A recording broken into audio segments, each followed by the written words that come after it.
each of our histories and in the history of this land.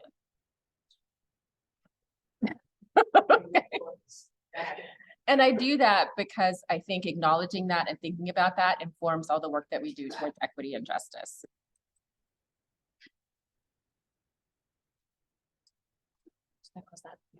Yeah, I don't know how to do that.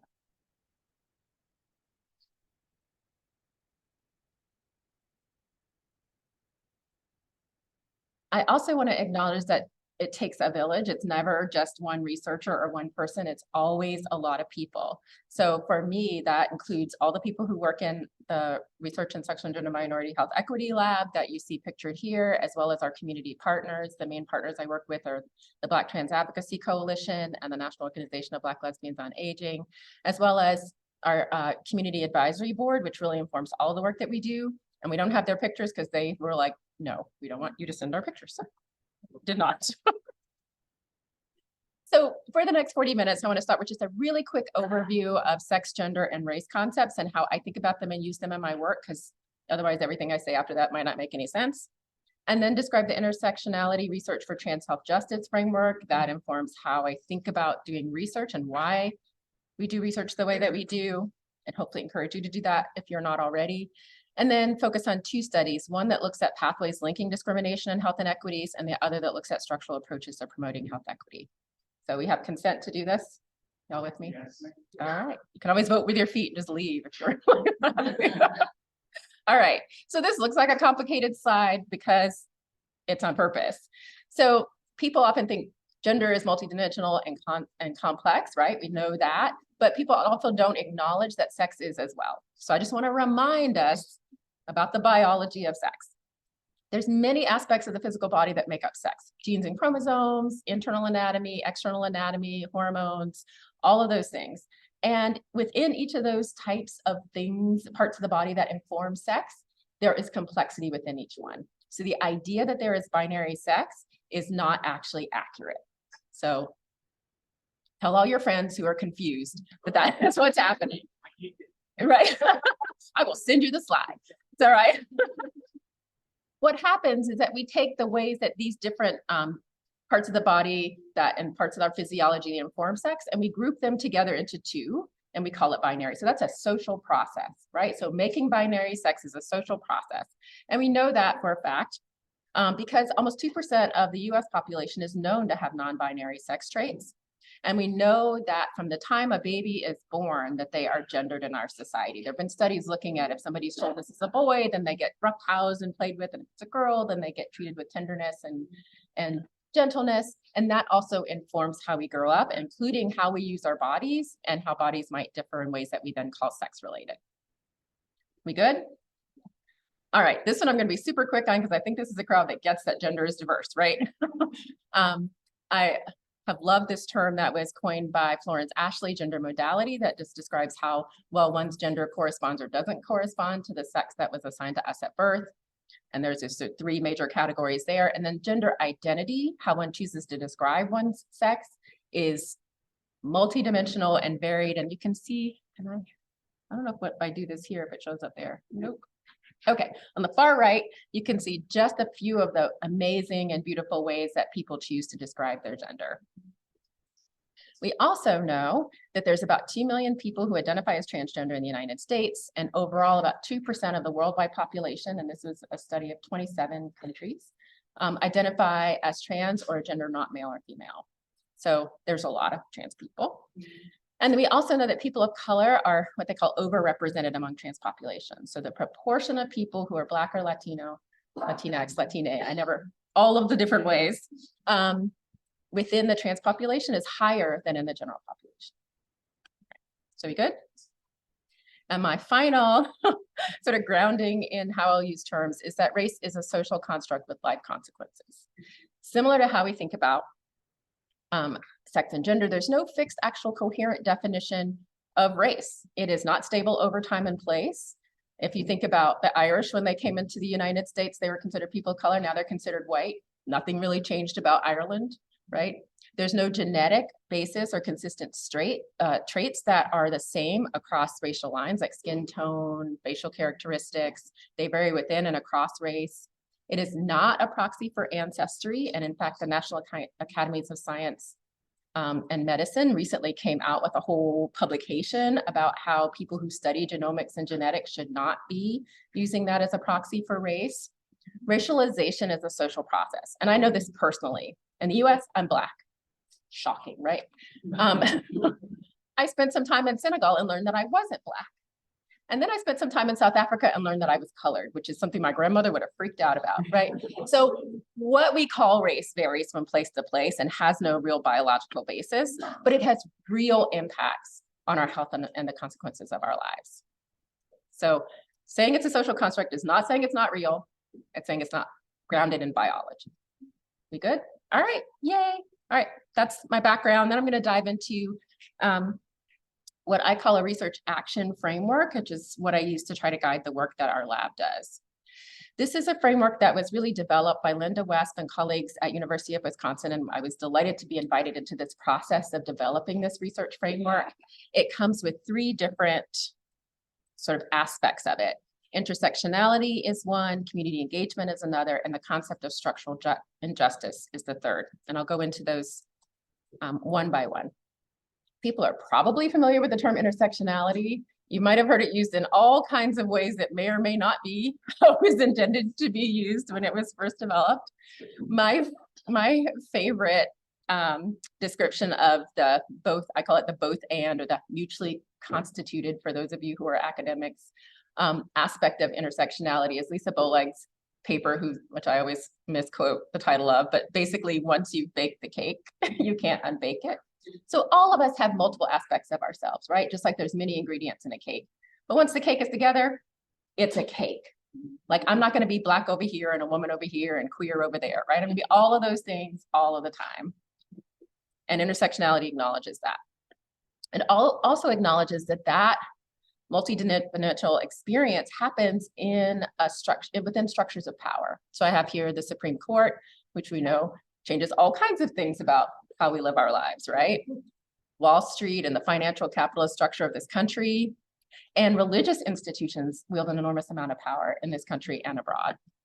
And so whatever our identities or our social locations are vary depending on those structures of power, and position us closer to or farther from centers of power. So this is a wheel that was borrowed from a group out of Canada that just shows there's some identities that are closer to the location of power and some that are farther away. So we good with that? Right. So intersectionality is about the process that shapes our human experiences based on those mutually constituted social locations, how those processes then lead to these outcomes that we are all trying to improve, like our health, our financial well-being, getting rid of mass incarceration, making sure people have employment or gainful income, or honestly, in my planet, I would say there should be universal basic income for all humans, those kinds of things. But all of those things are not caused by our gender or our race or our sexual orientation. They are caused by those social processes that take place within those structures of power. We good? All right. If not, you can tell me later afterwards when you're like, what were you talking about? And finally, Iris Young put forth a theory of structural injustice. And the short version of this is that because we all live in this society, when we do normal things that we all do day to day, we are contributing to the perpetuation of all of these systems of power. And because it requires all of us to keep moving, all of us have a responsibility if we want to interrupt those structures of power to work towards liberation and justice. Each person, regardless of our identities or our social location, has a responsibility to interrupt that. We good? All right, and then the final one is community engagement in terms of looking at the intersectionality research for trans self-justice piece. I am not going to go through this complex model. Y'all are community engagement workers or people, right? So you know how important community engagement is. All right, so we thought about all of those constructs. We've spent a lot of time drawing really bad pictures, including this one here, because none of us are artists. But basically, it led to us thinking about what are 3 things that researchers can do, should do if we're working towards health justice, and particularly in the framework of trans health justice. We need to name intersecting power relations. So we need to think about intersectionality, and when we're doing our work, we need to speak it out loud. When we're publishing, when we're making our research questions, whatever we're doing, we need to say those things out loud. We need to disrupt the status quo, those aspects of structural injustice that I was talking about, and center the knowledge of communities with lived experience. So those are the three things that I try to use to frame the work that happens in our lab, and that I'm going to encourage all of you to think about and do in your work if you are not already doing those things. Okay, so this is the RISE Lab's current portfolio of work. Do not grit your teeth. I am not going to go through all of these in excruciating detail. I just want to outline that some of our studies, these in particular, some of them are focused on trans health of trans communities. Others are focused on other marginalized communities. These three are what we call observational studies. So we're collecting data from communities to understand their experiences. We also have a couple of studies, and these are focused on HIV. Well, one of them is focused on HIV, the other is focused on mental health, that are trying to intervene, develop structural interventions that can sort of interrupt the things that lead to poorer health outcomes. And then these two are focused, Jabuli Uzaboni is based in South Africa, and Shine is based in Durham. So like very far away and then very close. Based on evaluating interventions that have been developed by community members and implemented themselves. And we want to provide data to help demonstrate that they work to improve people's lives, so we can hopefully get structures of power to move towards incorporating them. We still good? All right, awesome. So what I'm going to focus on today in terms of our conversation is Light Plus and CARES, and I'm going to start with Light Plus. And the goal of that study was to look at the pathways that link discrimination and health inequities. This is our webpage. The NIH name for this grant, hold on, Biopsychosocial Mechanisms Linking Gender Minority Stress and HIV, you're tired already, right? HIV comorbidities, a longitudinal study with Black and Latina trans women living with HIV. How about that for a long? Yeah. So we got through that. So that's why we call it Light Plus, right? Nobody wants to call it that. And some of you who are familiar with the Light study knows that it built on the Light study. You can see the other investigators who are leading the different sites here. So we have Duke involved, Johns Hopkins, the Fenway Institute, Whitman Walker, and Callan Lord, and we're collecting data in New York, Boston, and DC. So why are we doing this study, right? We're motivated by some of the health inequities that we know about. And all of you are familiar with this, so I won't spend a lot of time on these in detail, but these data are taken from a national study called TransPop, and then some of the CDC data on HIV. So we know that trans people experience more stigma and discrimination. We know that there is more self-reported psychological distress amongst trans people than cis people. We know that, we believe, based on very limited data, that there's a higher rate of cardiovascular conditions among trans people. And we know that HIV is disproportionately impacting trans women, particularly trans women of color. So then what do we do about it? And I don't think this was part of the introduction, but I'm also a clinician. I'm a physician assistant, or I'm apparently supposed to be a physician associate now. They just changed our name. Sorry, I'm just doing the same job. So I've been providing care for people living with HIV for the last 30 years as a deep passion. And so that is part of what drives the kind of work that I do.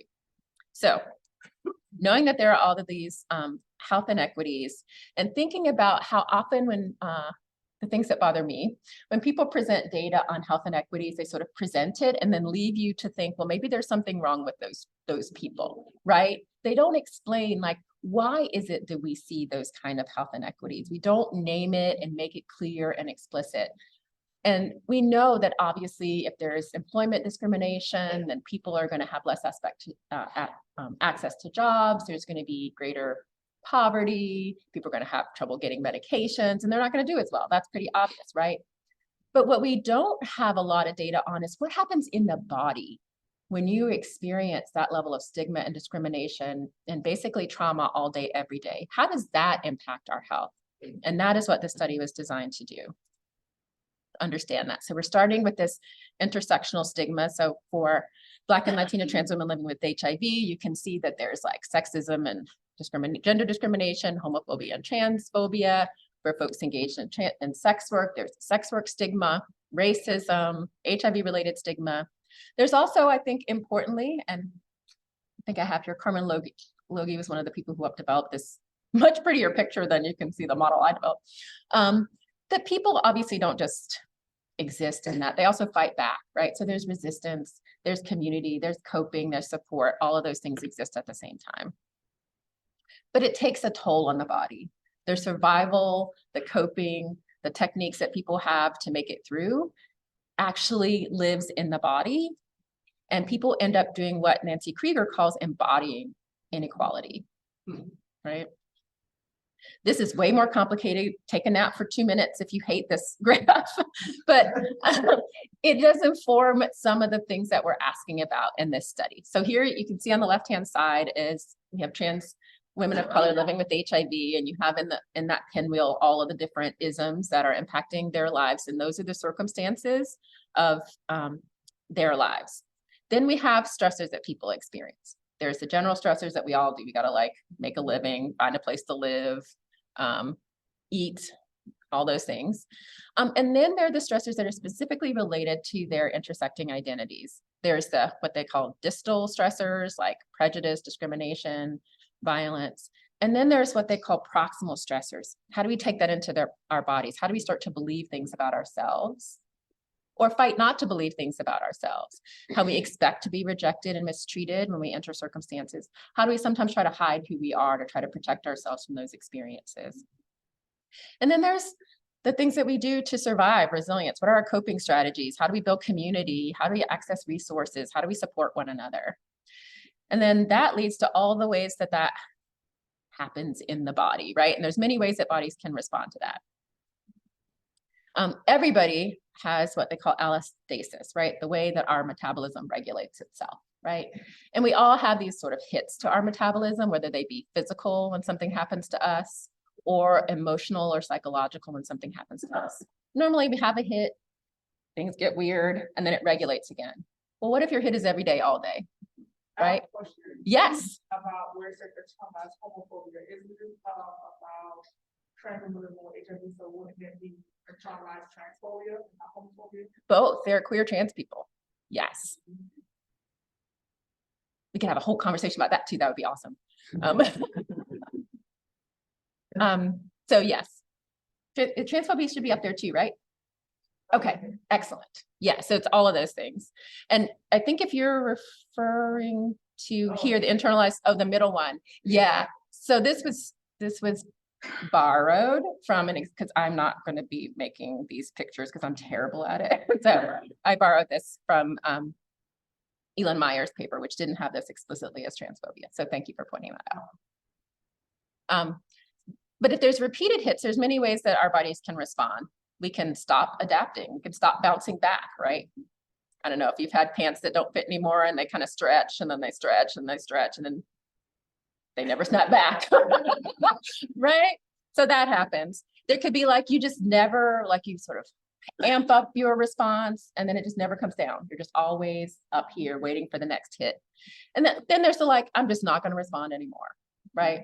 There's the like never respond. So those are just three of the ways that our metabolism can stop regulating itself really in response to these repeated hits. And we wanted to understand how that affected our health, but that's called allostatic load. So you hear me use that term repeatedly. So what do we want to do in this study? One is we wanted to make sure that the study was something that the community was actually interested in. So we talked to the community advisory board and said, you know, I have been an HIV researcher for a long time. I haven't seen a lot of studies that look at anything beyond staying on your medication or not getting HIV when we're talking about HIV-related research. We want to do this study that looks at the experiences of people living with HIV, particularly Black and Latina trans women living with HIV, and what happens to their bodies in response to this stigma and discrimination. And people were pretty excited about it, so we felt like it was okay to move forward. We made sure that there were trans people at all levels of the team. So the co-investigative teams includes trans people, the data collectors, almost all of them, I think all of them are people of trans experience. And we have an advisory group that includes trans people. So we wanted to make sure people we were following our intersectionality research action framework. And we wanted to make sure that we asked questions that were important to the community for us to answer. So I'm going to focus on that first question, that relationship between stigma and chronic stress, allostatic load, wear and tear.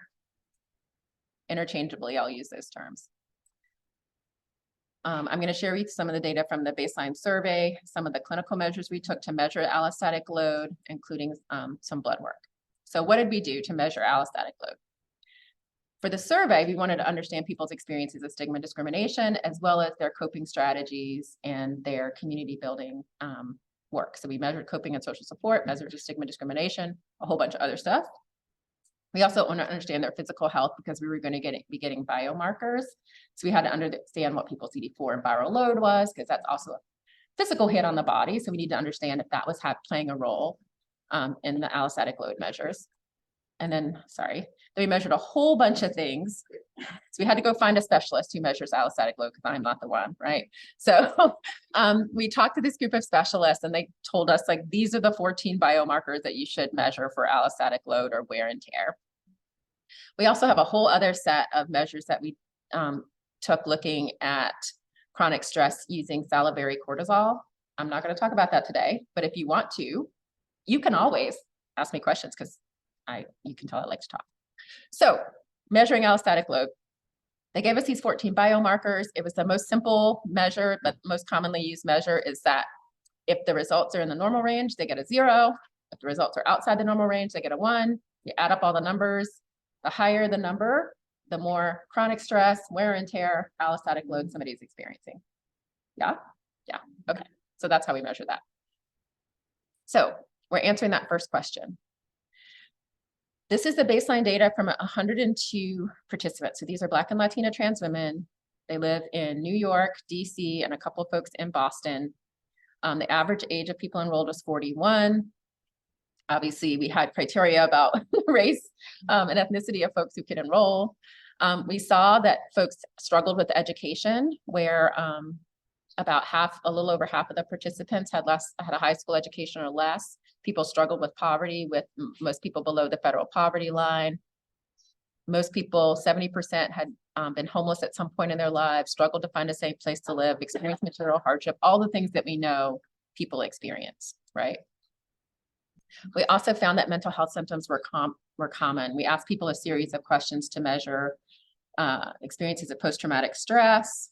We had a whole long mini conversations about whether it's really post, like post implies it's after, but people continue to experience stress, symptoms of depression, those kinds of things. And those were common. Then we built a model to look at what was associated with measures of high allostatic load, high levels of chronic stress in the body, measured in the body. Age. Not shockingly, the longer you live, the more wear and tear there is on your body, right? We also found that the higher coping strategies people reported, the lower their allostatic load was. So some wonderful therapists help us do our coping, our friends help us cope. And that really makes a difference in our physical bodies. What we found that was really shocking, honestly, to me, and we're still struggling to understand, is that for people who reported high levels of everyday discrimination, they also reported lower levels, experienced in the way that we measured it in their body, lower levels of allostatic load. I was like, what is going on? So then I didn't believe it. I will just tell you the backstory. I did not believe it. I had somebody reanalyze the data. I had people give me all these distributions, do all these things, and I'll show you what happened. So I was like, did we measure something wrong? What is going on? Was the model too simple? Were we not thinking about this in the right way? Were people not reporting accurately? Did we ask the wrong question? Like, what is going on, right? So the first thing we looked at is the measures. Right. So we measure discrimination in a whole lot of ways. So we have this everyday discrimination that asks, like, do people treat you with less respect, that kind of stuff. We also ask about specifically whether people would anticipate experiencing discrimination. We ask about stigma related to HIV, stigma related to gender. We also looked at these biomarker distribution to see, you know, was it spread out the way that we thought it would be? They were higher than in every other study, which we anticipated, but they didn't look any weirder than we thought they should be. And then we looked at the scores for each of these different discrimination measures. And you'll see there's a negative in front of all of them. So that what that meant is that no matter what kind of discrimination we measured and how we measured it, we always saw this negative relationship, meaning the higher the self-reported discrimination, the lower the allostatic load. Okay, so at least we're measuring things right. Well, maybe we were not modeling things right. Maybe things are a little more complicated than just a linear model, right? We were looking at if this goes up, does this go up? Life isn't usually that simple for anything, right? And it turns out it probably is oversimplified. So we're exploring this a little bit. So y'all like, what am I looking at, right? So on the left-hand side is the y-axis, and that is the higher that goes up, the higher the allostatic load. On the y-axis at the bottom is discrimination. The lower numbers is lower discrimination, the higher numbers is higher discrimination. So at the lower end, you see that negative relationship. And that's where most people are, right? Most people aren't explosively high levels of either one. And you can see that relationship that's opposite. But then you can see there's like a little dip and it comes up. So maybe moderate levels of discrimination. People are starting to have a higher allostatic load. And then there's another curve and it comes down. Fascinating. So we're still exploring what that means. I don't have this here, but then we were also thinking, this is our baseline data, right? So this is people coming into the study and we're asking over your life course, what have you experienced? And then today, what is your allostatic load? Well, what if there's a lag, right? And what we're missing, like you experience all this discrimination and then your body responds later, not immediately, right? So part of what we're doing moving forward is building these longitudinal models. We should have our 12-month visits completed soon, if not already. And we want to look at, for people who reported higher levels of discrimination at baseline, maybe their 12-month chronic wear and tear scores are going to be higher, and we'll see the expected relationship. And what we see here is just a weird process of just looking cross-sectionally. We also want to look at contextual variables, and this gets to the wrong question. We were asking people to tell us about their experiences of discrimination, right?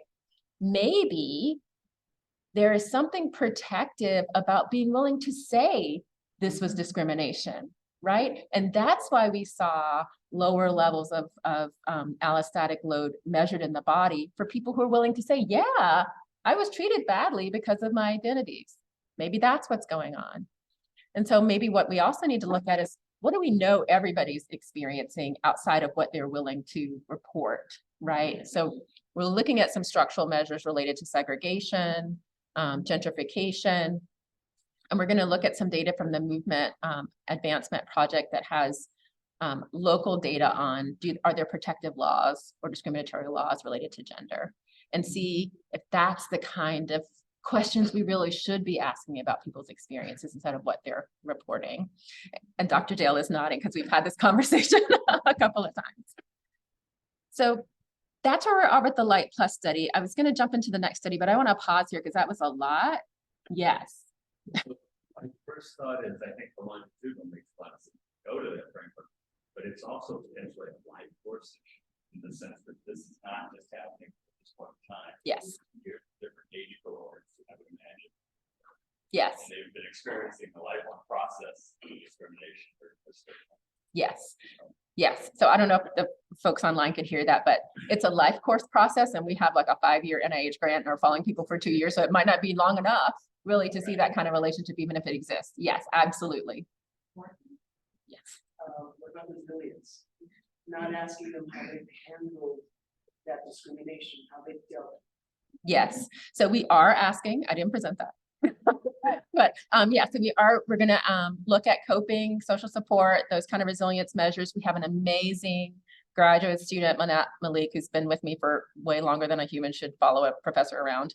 And she's been doing the qualitative interviews so that we can not just get like what the little measures say, but how people talk about their lives. And she's really focused on intersectional resilience and resistance as her work. Yes. And also sometimes it's cultural because I do a lot of the Latino trans women population. Sometimes the way they report themselves, they misgender themselves. And so the experience that they had in their original countries, but they migrated to the US. So that might have to do with the different variants. Yeah, thank you. Thank you. I will have to remember that we need to look at immigration and if that makes a difference. Yeah, because we did ask about that. Thank you. Come on, make my research better. Come on. Yeah, thank you. Yes. I just did this on like the border side where it's like what we should all do to deal with the fact that these structural inequalities exist. So I just want to say, like, also contextually, that would probably not be allowed in Florida public schools. So like that is like really Fair. I have a slide about that where I'm gonna say things about Florida. But I'm not gonna attack Florida because I understand. One of the things that having the gift of traveling internationally for my work has taught me is that what other people think about where you are is what your government portrays, but who you actually are is not that. So I can separate who you all are from the government and the decisions that they make at higher levels. So I hear you 100%, and y'all are also in this room. Yeah. Yeah.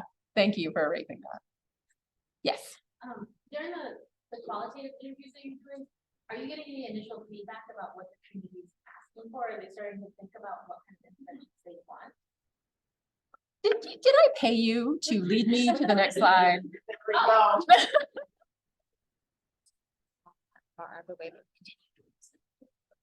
I love there's like a little sneaky person that comes up behind and like, I'm just gonna do the things while you're like pretending to know what you're doing.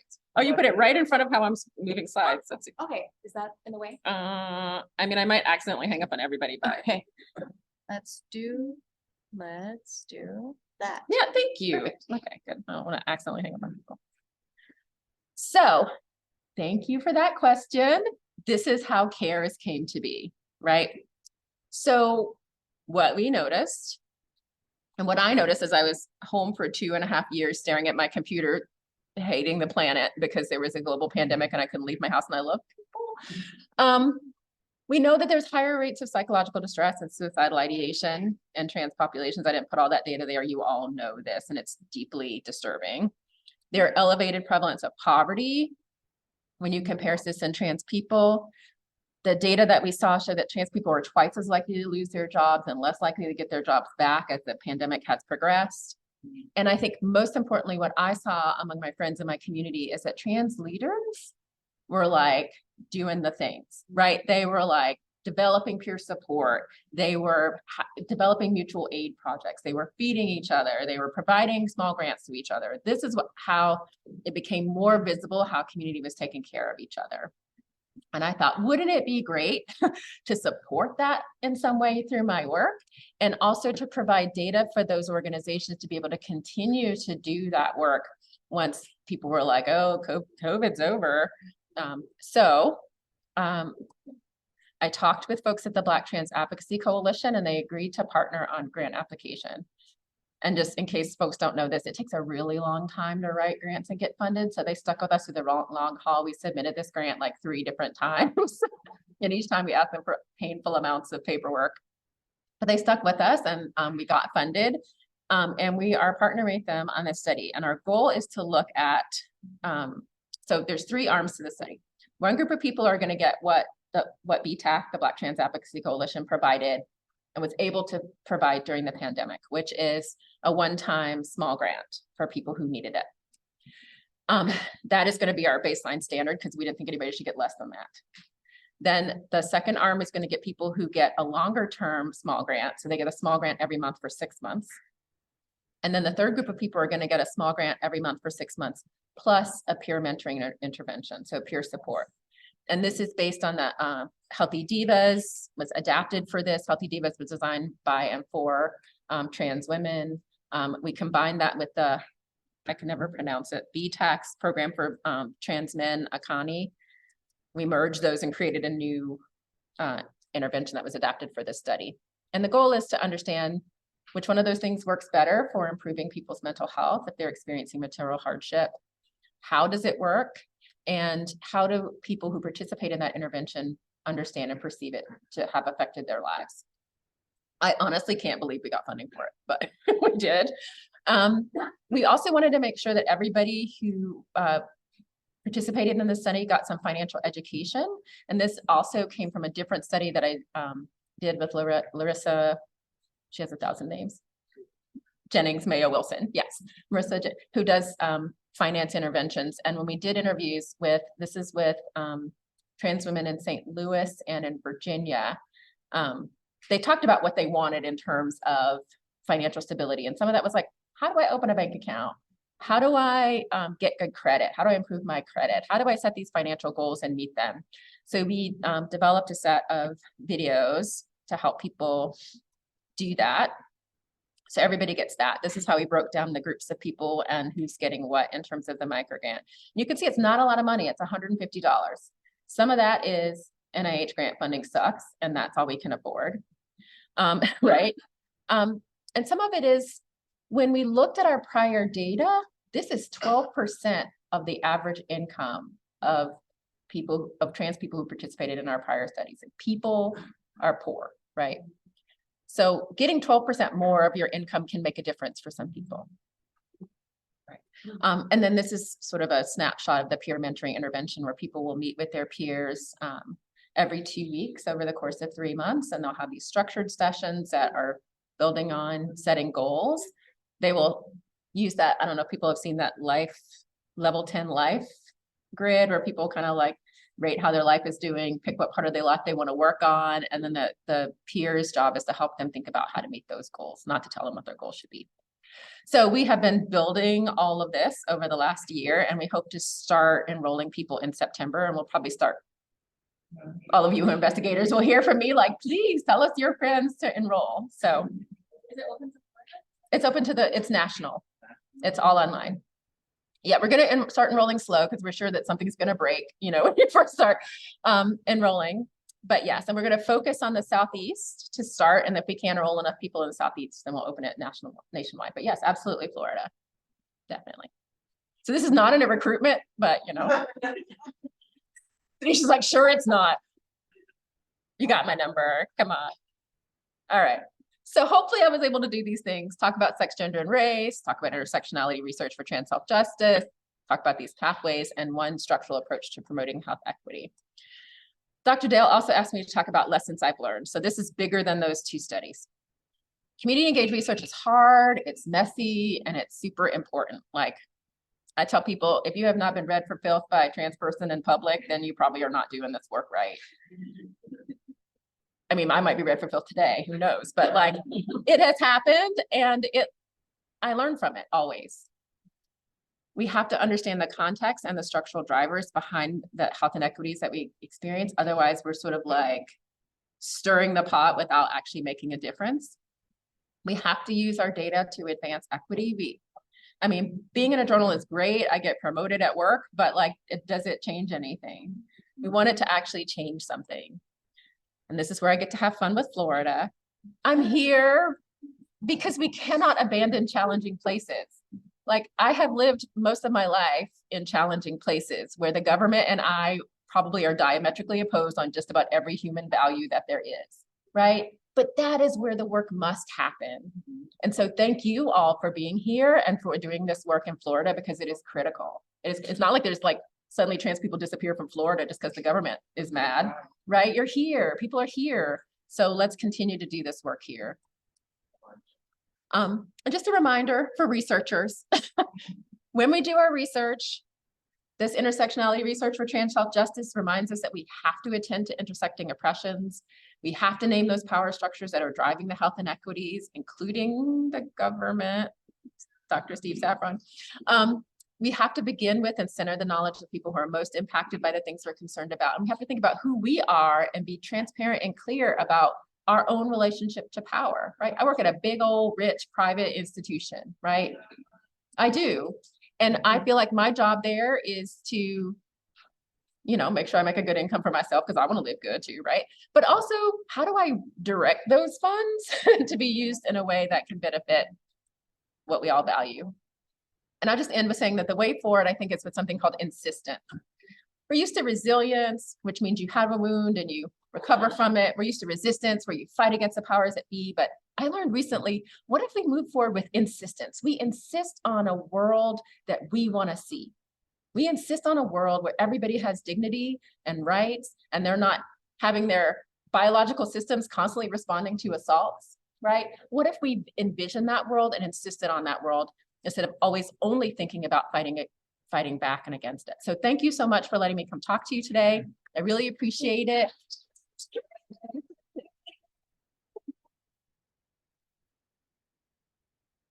Do I have time for questions? No, I'm done. We want to thank you for empowering us because being your determinant makes us push ourselves to the further. We appreciate you. Thank you. Thank you. I think I have to shut up now because the panel's coming, right? Hi, and Tonia, I'm gonna put you by that. Where am I going?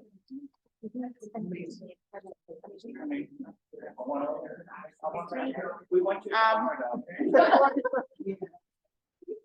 Hold your questions towards the end, because we're gonna have the panelists gonna come here and also we're also we are going to do our talk.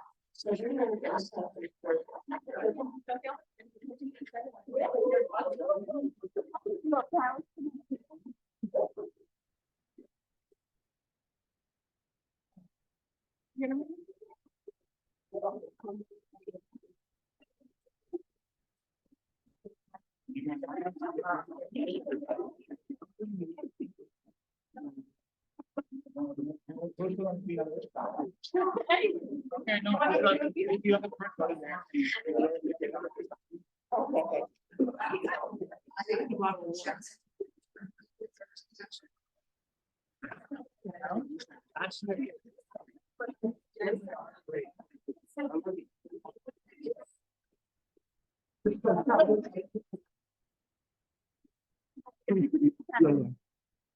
We're gonna transition to our panel portion, everyone.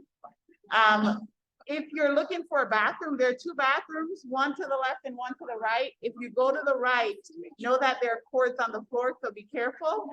Yeah. Okay, we're gonna start off by introducing the panelists. Okay, hello. So as you know, this is a combined effort. This is co-sponsored by CFAR and CHARM. So actually CFAR, we kind of sponsor two of the panelists, and CHARM because of the rest. I'm going to introduce the panelists for that CFAR invited. First of all, I want to introduce Dr. Lydia Fein. I must say you have Dr. Beauchamp, Laura Beauchamp in your schedule. Unfortunately, she got sick yesterday. She wasn't able to make it, but Dr. Fein immediately stepped in. And Dr. Fein is one of the co-directors, along with Dr. Beauchamp, of the Sexual and Gender Minority Scientific Group of the Miami CFAR. So Dr. Fein is an assistant professor in the Department of Obstetric Gynecology and Reproductive Science at the University of Miami, Miller School of Medicine. Her primary clinical focus on gender affirming care. She currently leads the Transgender Health Program within her department, where she specializes in the medical and surgical care of gender diverse patients. She offers both hormones therapy and a range of gender affirming surgery. And she, along with Dr. Martinez and Dr. Beauchamp, lead the Sexual and Gender Minority Scientific Working Group of the Miami CFAR, which is comprised of researchers and healthcare providers dedicated to advancing research on sexual and gender minority health and promoting the inclusion of transgender individuals in research studies. I also want to introduce one of our CAP members, Yahima Ocon. Thank you for coming. She's a dedicated advocate for the LGBTQI+ community. She has passionately championed the rights and voices of transgender individuals since the early 90s in South Florida. She serves as the Transgender Program Director at Survivors Pathway and holds esteemed roles as the Community Co-Chair of the Trans-Tenacity Committee in Miami-Dade County and a member of the Emory's Compact Advisory Board. She has been celebrated with many honors, such as the 2020 Community Involvement Award by the Florida Department of Health and the 2021 NOVA Victims Advocate Honor Award. Her tireless efforts are rooted in her belief on outreach, inclusivity, and combating stigma. So thank you for accepting the invitation. Thank you for being here.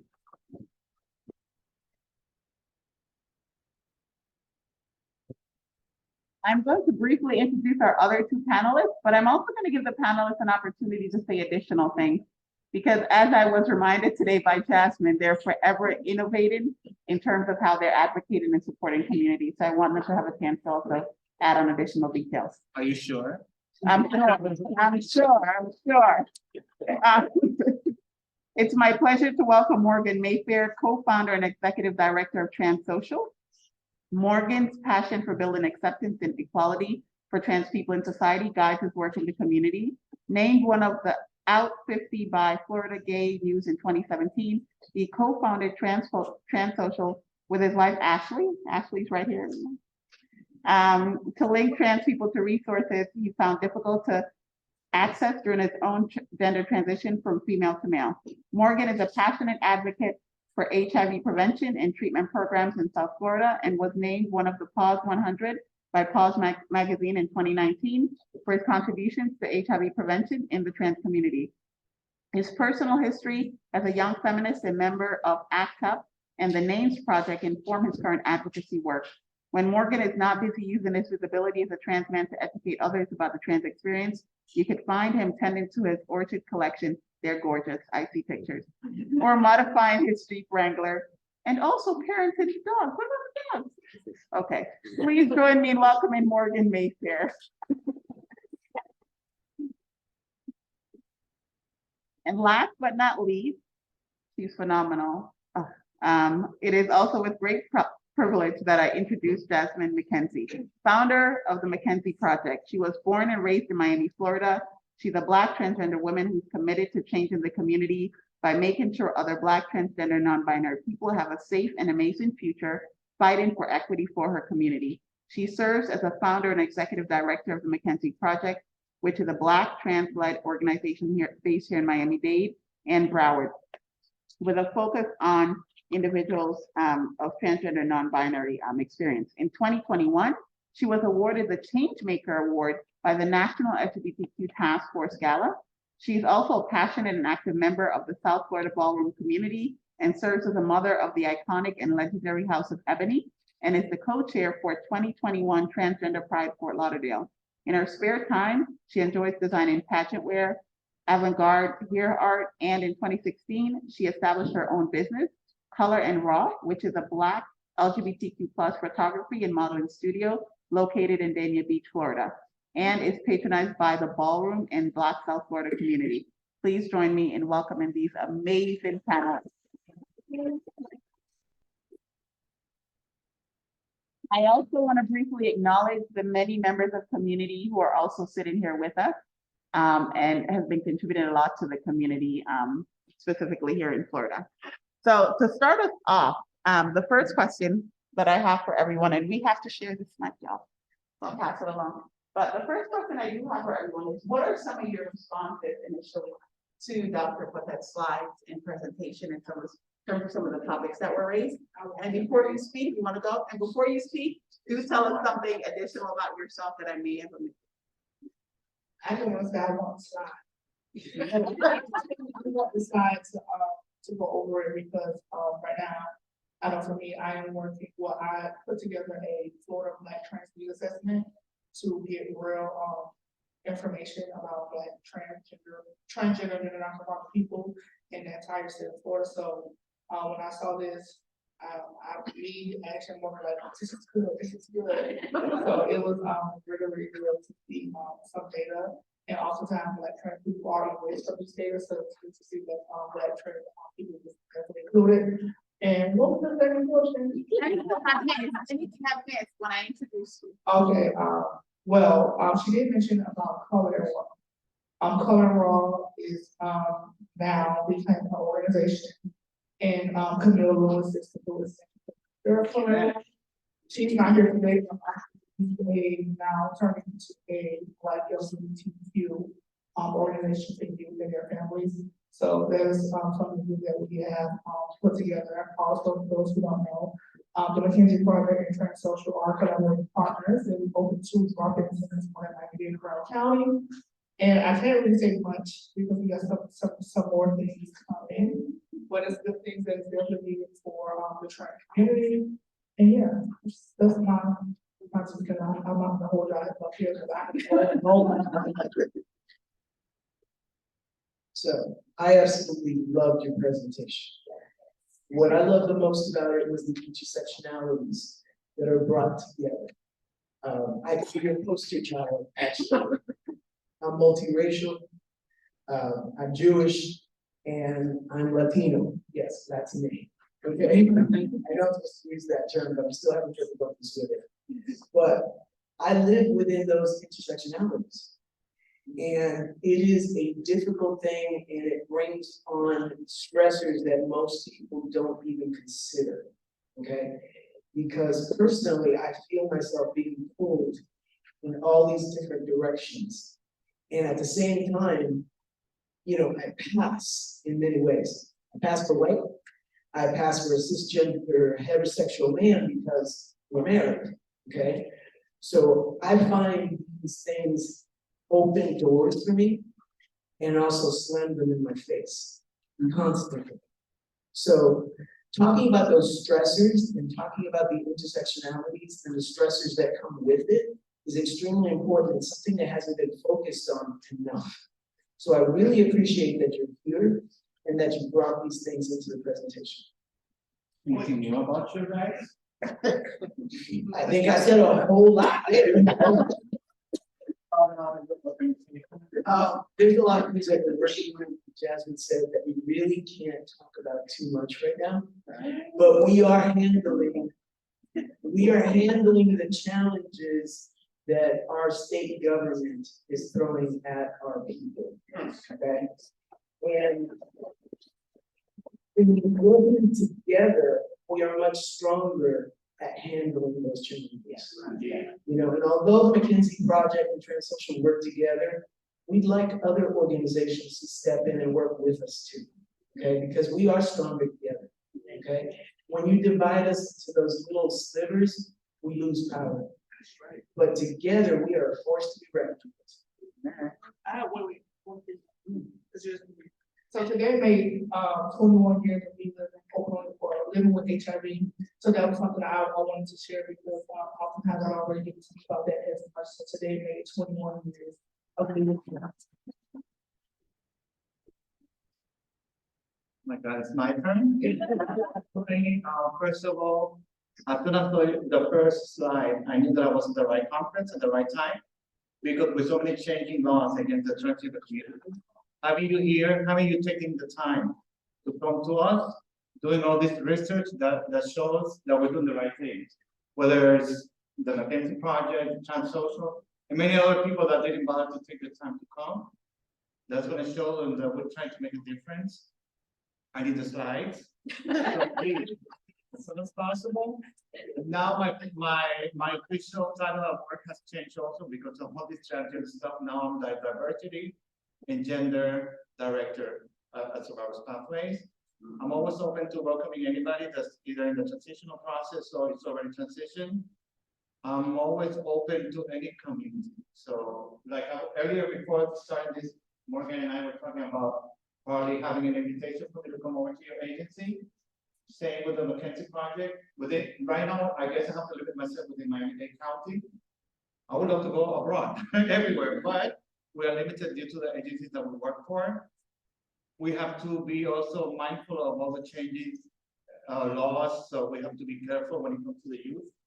But education is still necessary, so we need to be there, if not directly, indirectly with the youth. So that's good when you guys do like the kickball and all that. I think that's very important for us to always be involved with the youth, because that's how we can help prevent them to going through what we went through. So thank you for being here.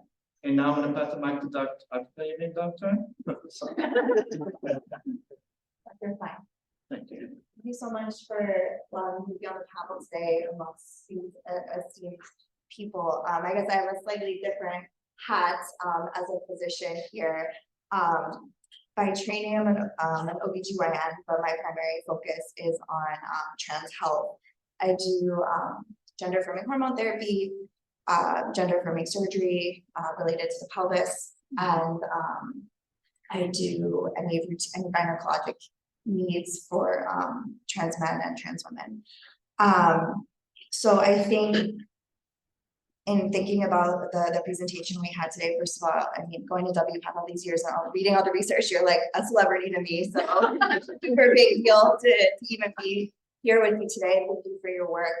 I think it really speaks clinically to what I do. I mean, I can write a prescription, but I'm also in my meetings with my patients. I'm a therapist, I'm a social worker, I'm referring to the community organizations and those things because, and oftentimes, like I'm a gynecologist, so my patients come to me with so many different things that is technically you know, that falls on the outside of my clinical training, because they don't have anyone else that they can trust or talk to, and they know that they've met me and I'll help them figure it out. So I think that there's a huge translational component to this intersectionality in terms of clinical practice. I'll also say on the flip side, as a researcher, my research focuses on surgery, on gender affirming vaginoplasty, and looking at the neovagina, which is really understudied. We don't have a lot of information. We have a growing population of trans women undergoing this surgery, and we don't have a lot of information on how to take care of it, or what kind of risk for HIV comes along with having a neovagina, because it's so different than what we know about the cisgender vagina and the little bit of information we have. First of all, it's made out of a different tissue, just at the start. So we looked at I look at a lot of the biomarkers for that, for HIV risk, but another component of my work is looking at the behavioral risk factors that then can lead to HIV risk. And one of the things we looked at is gender identity stigma and some of the social underlying factors that basically you mentioned in your talk today. And we thought for sure, if you look at all of the kind of existing frameworks, we're like, oh, well, the women that have had gender affirming vaginoplasty, they're fully affirmed. They've had every step kind of medically or surgically speaking that they could. So their stigma should be the lowest. Their feelings of social oppression should be the lowest. Like that was our hypothesis, but it was the opposite. More stigma, more feelings of oppression.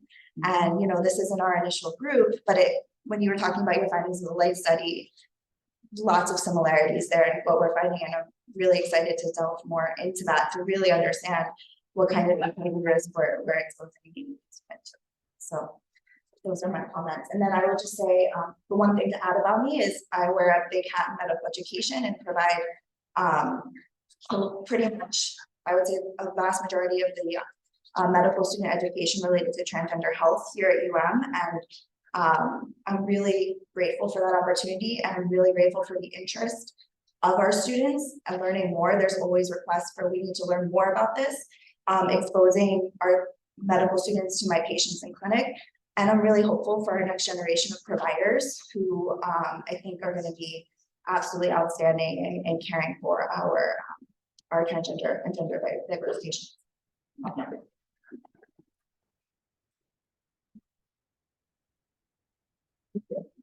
So I do want to say that I have 3 categories of questions. I'm gonna give you guys 3 more. Don't worry, there'll be plenty of time for Q&A. But the first one is about, you know, challenges. What are old but also new and existing challenges that you all continue to face in your advocacy work?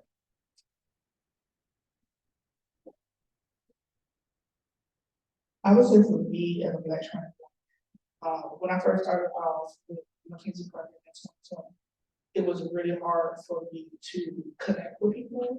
It was really hard for me to connect with organizations. It was really hard for me to find funding. And it was a bit crazy to me because everybody saw the work that a Black trans woman was on.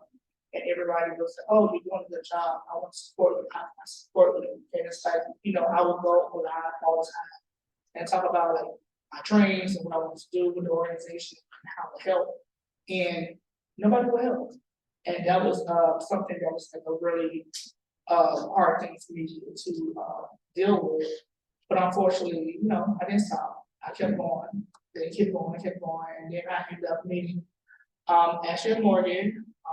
A little bit before I started the organization, I met them in 2019 at the Memorial of Black Trans Women who was murdered, QB Fan Troy, where we hosted a visual. It was over like 200 plus people there, and it was the first time I have seen in a long time where so many trans people, primarily Black trans people, was in a space all together, to be in a space to celebrate the life of one of our sisters. So that has been my biggest issue with when I first started off. But I don't kind of got the hang of it now, like, you know, the whole grant writing process, the whole finding my way to find funding. And I feel like that's, my mindset is like that because I come from sex work, and you are someone who comes from sex work, you know how to survive. So for me, I find other ways to generate income. I find other ways to get the yes answer. I find other ways to be in spaces, and I had to learn that, you know, not every space is for me. So I created my own space. I created spaces for Black trans men. I created spaces for Black trans women. I created spaces for Black non-binary people. So all the missing spaces that was missing, I created them. And there was also a time where I was really like seeking employment, and everybody that I went to seek employment, they denied me. And it's just like, now look at me here, and I'm like, here I am today with an organization that is doing well, that is about to drop some really, really needed things that the community has been missing for organizations and people who have been doing work way before me. And now here I am, 4 years in the game, and I'm changing the whole South Florida when it comes down to working with Black trans people. So for me, that was like one of my big things where of doing advocacy, where I was always trying to find the help, and it was so hard to find help. But you know, thank you to TransSOCIAL, we had a conversation, and from that day on, we just took off. And everybody now today is saying, well, how do you all get to drop this? How do you all get this? How do you all get that? The message to anybody is use your grant funding the right way, and you will get what you need.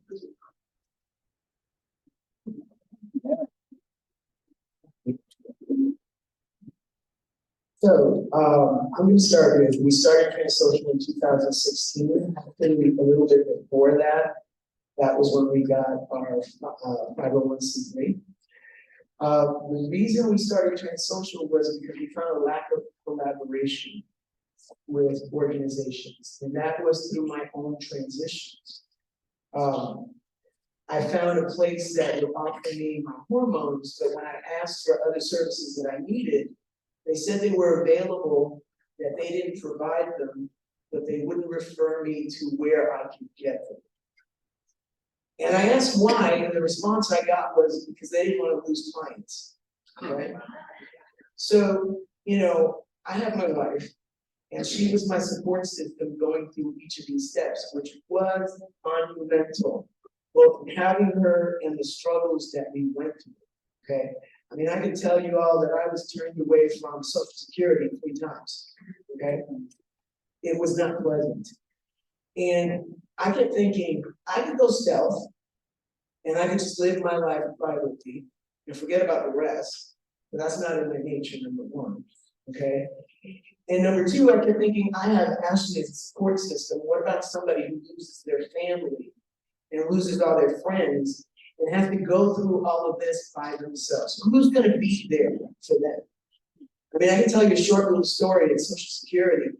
I had an agent who looked at me after waiting hours, okay, and told me, yeah, I can change your gender if you can show me a birth certificate that says you were born male. I'm like, what? Needless to say, you know, about to say I lost my shit, but very upset. And I shot up out of my seat, and there were signs all over the place, you know, and there's security everywhere. My wife looked at me and she said, "You're gonna sit down, you're gonna shut up, and we're gonna work through this, you're gonna be Rosa Parks right now, because it's gonna be other people that are gonna come behind you, and you're gonna open the way. So I shut my mouth and I sat down, and we went through it, and we got it done. But that was the thing that pushed us into starting TransSOCIAL, okay? You know, and as Jasmine said, collaboration, okay? Helping each other out. You see someone who's got this tremendous potential, who has these great ideas, and you're gonna sit by and not offer to mentor them. That says a lot about who we are in the community. When people talk, they don't walk, they walk. Okay? So we've always decided that we were gonna be different from the rest. Okay? And when we see someone who has brilliant ideas, okay, and who wants to help people in the community that are underserved and marginalized, we'll be there to help them. And we're not gonna extract blood and tears from them either, okay? Because that's another thing that happens with fiscal sponsorship, okay? I understand there's a lot of work involved, but you don't have to make these people bleed the little bit of money that they're getting to give to you then, instead of doing what they need to do. You know, we gotta have a little heart. And when we mentor people, we need to do that coming from our hearts, okay? There's a lot that needs to be fixed, and it starts with each and every one of us. It's not just passing the buck to somebody else. Thank you, Morgan. Some of the continuing challenges that I see within the trans community are that people are still being discriminated. Some of us have that internal discrimination within ourselves. In my group, I deal a lot with immigration. I deal a lot with Latino trans ladies that sometimes they misgender themselves.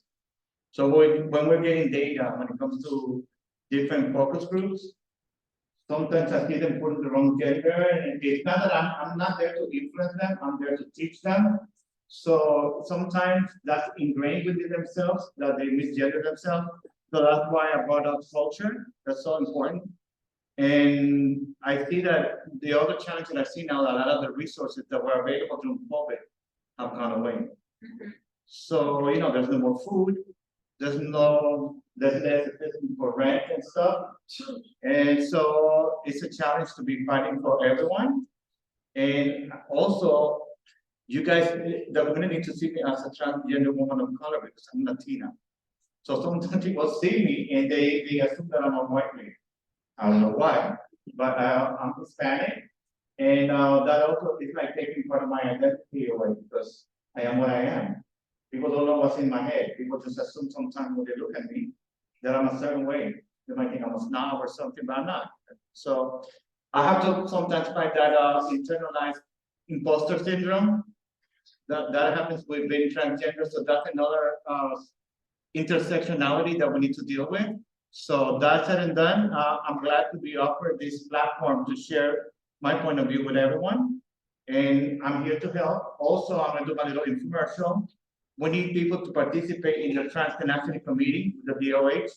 So it's a committee that after our beloved Camille left, I know I'm not part of the DOH, but I'm there as a voice, you know, I don't work for the DOH, but I'm there as a community member, trying to make sure that I get information so I can share with my community. Because we need to get involved, and that's all. Please get involved. We as trans people, we need to be involved in every level. That's why I commend Morgan, I commend McKenzie, because for doing all this. You guys are a way to show us that it is possible. I don't have my agency yet, but I'm here. So, so that's said and done. Thank you for the opportunity.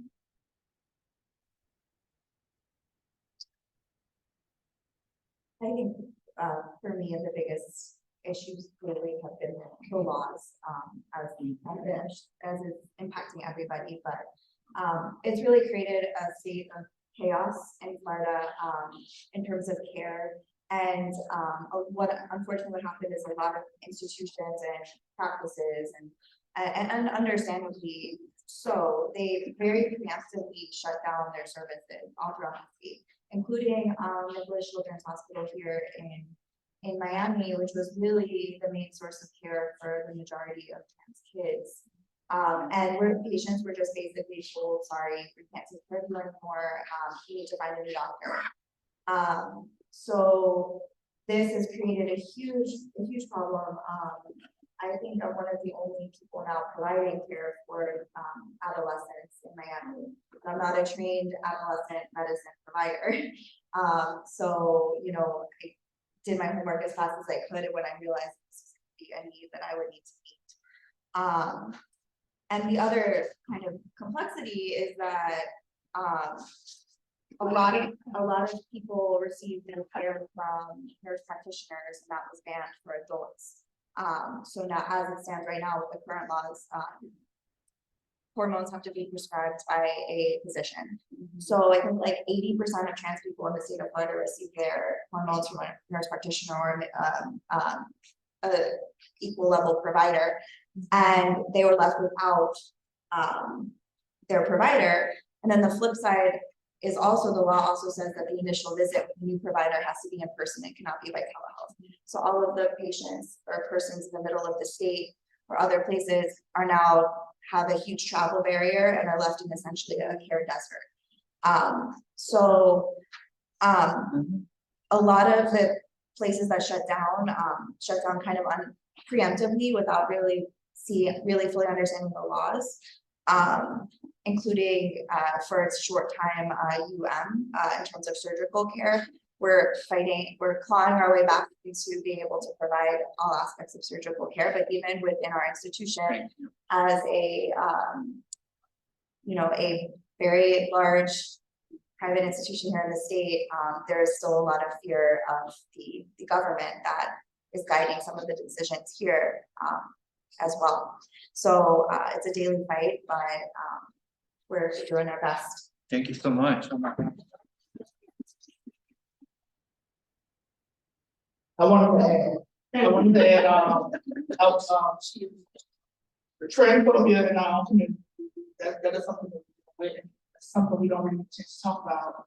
And, I'll tell you one time, we have to eliminate that area, so outside people can learn to eliminate it as well. And day in, day out, I go to spaces, I hear people say things, and it's just like, the transphobia is not in our own community.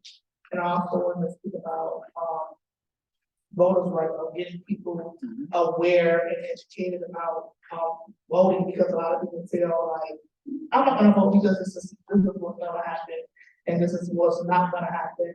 So at any rate, I want everybody in this room to encourage someone, your loved one. What does that mean? I didn't touch that. I really did. Thank you. So I encourage everybody in here to speak to someone who is much younger than them. If you can talk to at least 10 people and to tell them the importance of voting and how to connect it to get registered to vote, because we definitely need to right now. But what's going on? If that man getting the chair, we doing. Don't even say the name, honey. We know who you're talking about. So we're gonna have to make our voices with Diana. Actually, people on the. Can they hear us back there? We hope you can hear us. Can you hear us back there?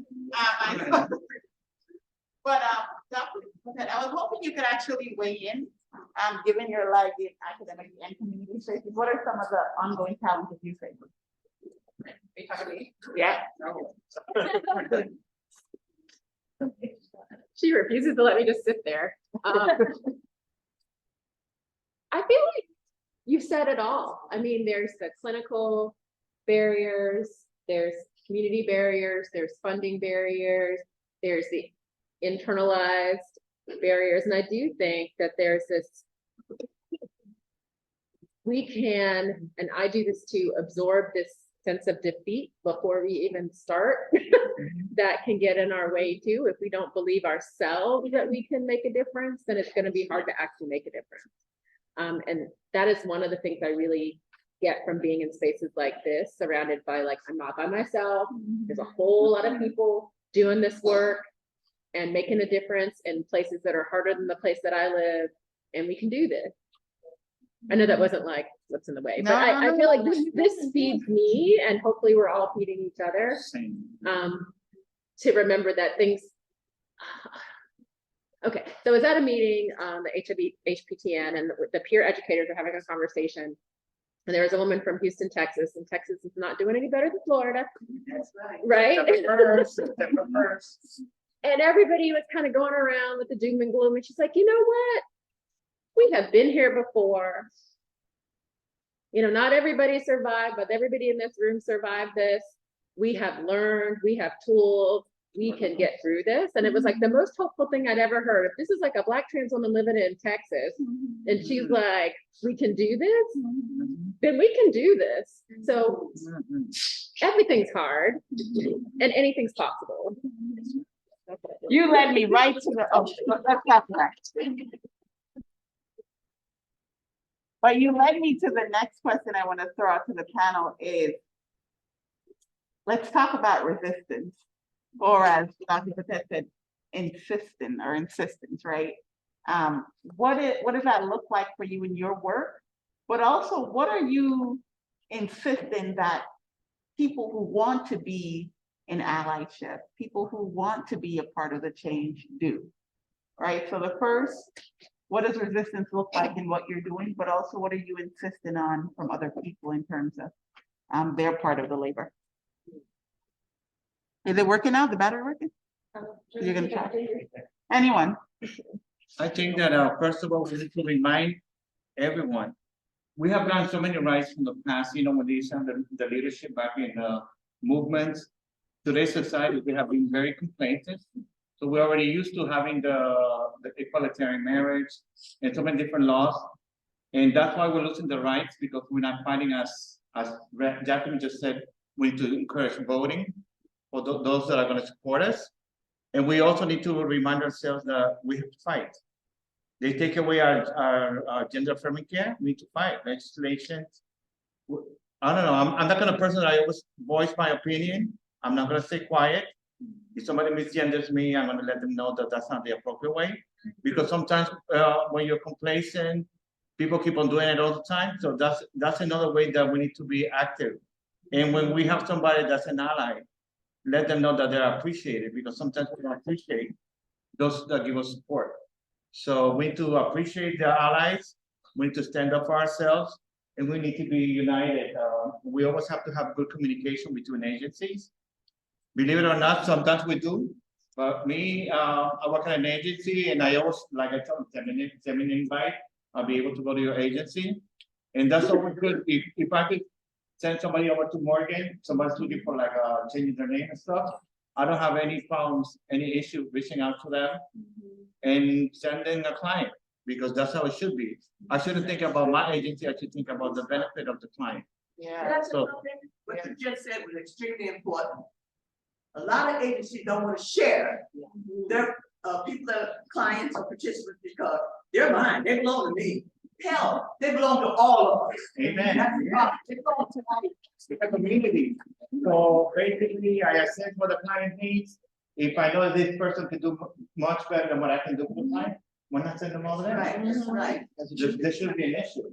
There shouldn't be an issue with that. So that's said and done. I think that besides the community have to be united, but also agencies have to be united, and we need to send each other's clients or whoever, you know, I'm sure that you have done it in the past. You have reached out to me, and I don't have an issue reaching out to anyone. And I always try to do the same, so. Get it, Morgan. Okay, so I'm the oldest person on this panel. No, you're not. Yes, I am. I'm 64. Can you beat that? Alright, so, and I've been a part of the LGBTQ community since I was 6 years old. Okay.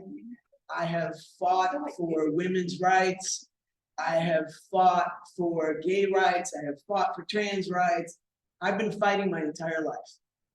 And what I'm gonna say may not be all that popular, okay? But young people need to rely on the older generation who has fought these battles before them. Yes. They don't have to reinvent the wheel, okay? We know how we got things that they get so easily today and take for granted, okay?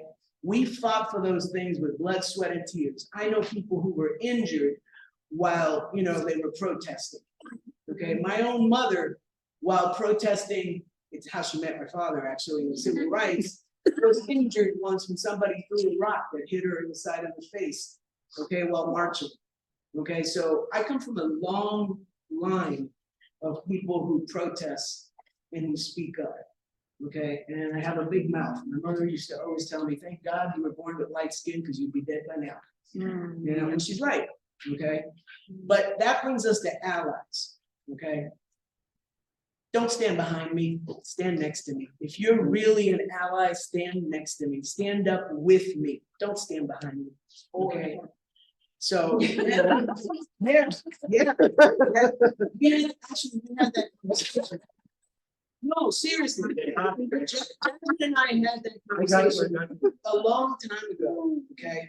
Where I was telling her what it was like during the civil rights, where a lot of white Jews, okay, stood in the front lines because if the black folks with the darker skin were in the front, they'd be mowed down.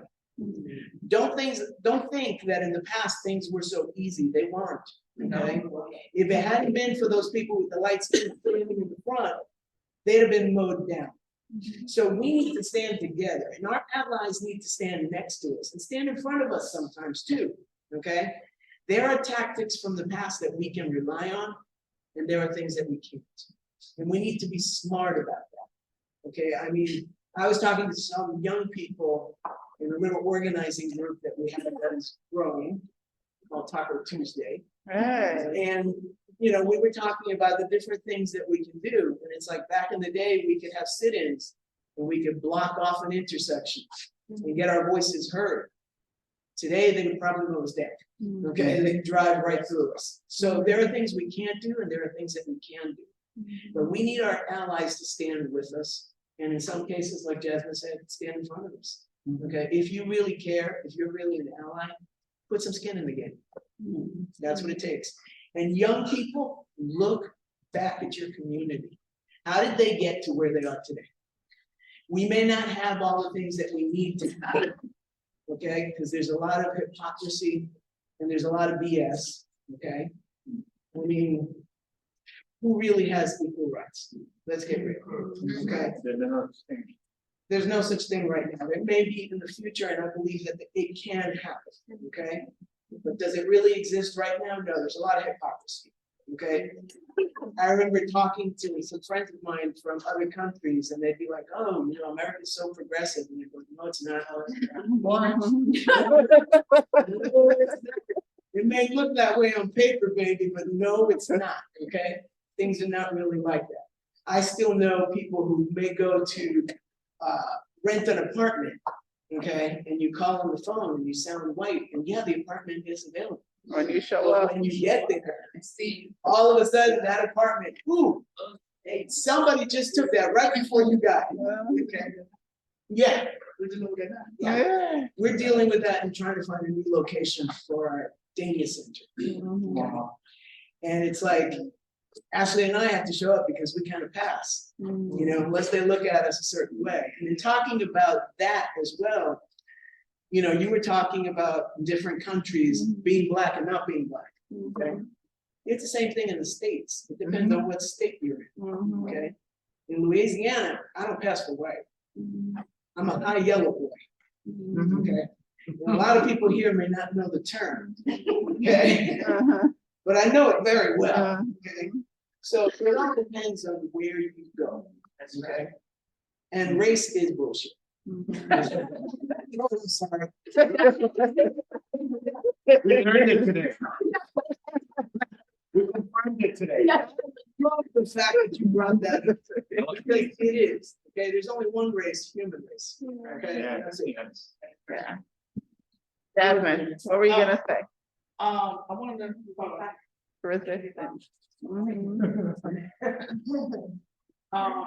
I wanted to speak about allies. Have to understand the difference between allies and because oftentimes when we have people who are saying that all my allies, the trans community, soon as something don't go their way, or they don't go through, then they want to shame you, they want to this, they want to call you that. And it's like, you know, I want people to stop using that word ally. Don't tell me you're an ally of me and my community, just say I'm here to take care of you, or whatever the case may be, because we need to, understand what allyship really looks like. Also, I want to talk about cultural representation. Oftentimes when we are in spaces, I have been in places and I have seen people say, well, this is a person for transgender services, but this is a cisgender gay man who's trying to support. How can a cisgender man who is white and gay tell a black trans man or a black trans woman how to be trans? How can they tell a person how to about their lived experience? So I think that's another thing we need to focus on and think about when we are working in these fields, that no matter what organization you need the transparency in the space. Put trans people on your boards. Put trans people in your, even if it's an advisory group or a support group, we need something, because if we don't have these spaces, the stuff that we want to do, we're not going to be able to competitive either. And we need more visibility. We need more true allies of support, where people who are saying, I'm here for you, to open that door, hold our hands, take us in that door, and let us go in that door and knock that motherfucker down. Oftentimes, people always want to say, I'm an ally, I'm here to support you, but they're really not supporting you. They want to say, they just want to use you as a token. And I'm just, Take a picture. and I don't want to say openly to everybody here that I want to thank TransSOCIAL for not using me as a token. And it's hard to find people to not use black trans people as tokens. So for anybody that's here, like, you know, hire black trans people and don't tell trans people how to do their job. And that is a problem that we have, where people are telling black trans people how to do their job. No one cannot tell me how to live what my experience is. No one cannot tell me what it's like to be somebody who comes from survival sex work, somebody who has been molested. These are things that we need to really tackle deep down and let people know, like, hey, open this door for people. Sit your ass back. Watch. Don't keep putting no mouth. Don't keep saying. At the end of the day, sometimes, and I have to learn myself, when we open the drunken center, that Jasmine just sit back and listen to the kids talk. And when I sit back and I listen to the kids talk and I see how they interact with each other, then I say, okay, well, I see what I don't need, and this is what I do need. Because I am a black trans person who dealt with so many things, but some of the stuff that I dealt with, these kids dealt with too, but we're in a new era. And the things that I wanted back then, they don't want that now. So I want people to really sit back and think about that and just, you know, open those doors, sit back, support, shut your mouths, and let people do their thing.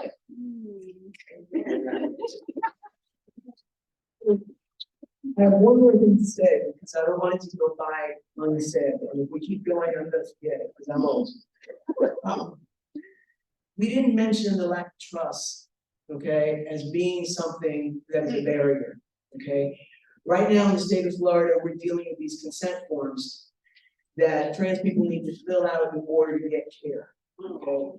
I don't know if y'all know this or not, but for trans women, it's 11 pages long. For trans men, it's 10, okay? Because, you know, we're kind of invisible anyway. But don't look at me like that, Ashley. I'm gonna say what I'm gonna say. There's a lack of trust in the community. We're afraid to fill those papers out. Where are they going? Why do they want that information? Why do they need that many pages of information on us? Okay? We know damn well that our governor was trying to get lists of our names and our information from Vital Statistics. The only reason he didn't get it, it wasn't because Vital Statistics was being so kind, it's because they're a hot mess and they couldn't put it together. Okay? So now they come up with these consent forms. Don't we all know that that's really to be able to track us, to get that information on us? The community's not stupid, okay? All right, some of us may not have a high education, and some of us do, okay? But we got street smarts when we don't have that high education, okay? We are a community of very resilient and smart people. How many of them do you think are gonna be willing to fill out that consent form? which means they won't be getting the care they need, not the way it's expected. People are gonna rely on black market hormones, which can be extremely dangerous. I've known people that have ended up with boils from stuff they've injected that's labeled, you know, testosterone, but is God only knows what, okay? And I try to tell people to stay away from that. But I also know the desperation, okay, and the need. And you know, when we talk about HIV, you know, care, and we talk about prevention, and we talk about all these things, people have to understand that when it comes to my community, HRT comes first, okay? If we have to make 2 trips, guess which one we're gonna make? We're gonna make the one that's gonna get us our hormones, okay? Because you wanna be who you really are, and you don't want to not get that care. So the smart thing is to be able to get both in the same place at the same time, okay? But we have these issues with these consent forms, okay? So we're coming up with creative and yet legal ways to be able to help our community. And we will continue to help our community. And we will continue to fight together. And we will continue to exist. And we may be living in a state where our governor wants to erase our existence and remove the word trans from everything. But you know what? We're not going away. And we're not going to disappear. And we're not going to leave the state and move out so that they can turn it into everything they want it to be. Okay? We're going to stay and fight. We're still here. That's right. As Dr. Fein adds something, think about a question you want to ask, because we'll take just a couple questions. Also, on the flyer that you might have taken up, there's a survey that we need folks to complete, just about kind of, you know, this event, the talk, etc. So about the consent forms, they're really awful, and because they say that the care that we're providing, they force trans people to state to sign a document saying that the care that they're seeking is experimental and not based in research. And there's this tiny little line item at the very end that says, this may or may not reflect the views of your physician. So I guess, I don't know, some redeeming quality. A little bit of optimism though, every fight that has been filed in federal court against all of the state legislation and statutes so far has won. We're expecting a decision again to block the use of these consent forms any day. And I guess that kind of feeds into what resistance looks like for me as a healthcare professional in this field, because and this is something that I really try to instill into my students, because I think it's really important to understand. I'm in a huge place of privilege as a physician, and with the training that I have, and I'm very aware of that. I think that the best thing I can do in my place, and from where I come from, is to constantly remind myself that if I do something, or if I say something, or if I behave in a certain way that then doesn't let me do my job, then my hundreds of patients are going to have nowhere to go, because I'm already the last resort for a lot of people. Not just me, Dr. Beauchamp, all the other providers here that take care of patients. So how can I then, so as much as maybe I want to, be in the newspaper, be marching down the street, be there, how can I shape my fight? And although I think that the administration right now is probably does not want to get another email from me right now. But what I can do is talk to the lawyers that are filing these lawsuits, provide my medical expertise as like an expert witness or things like that.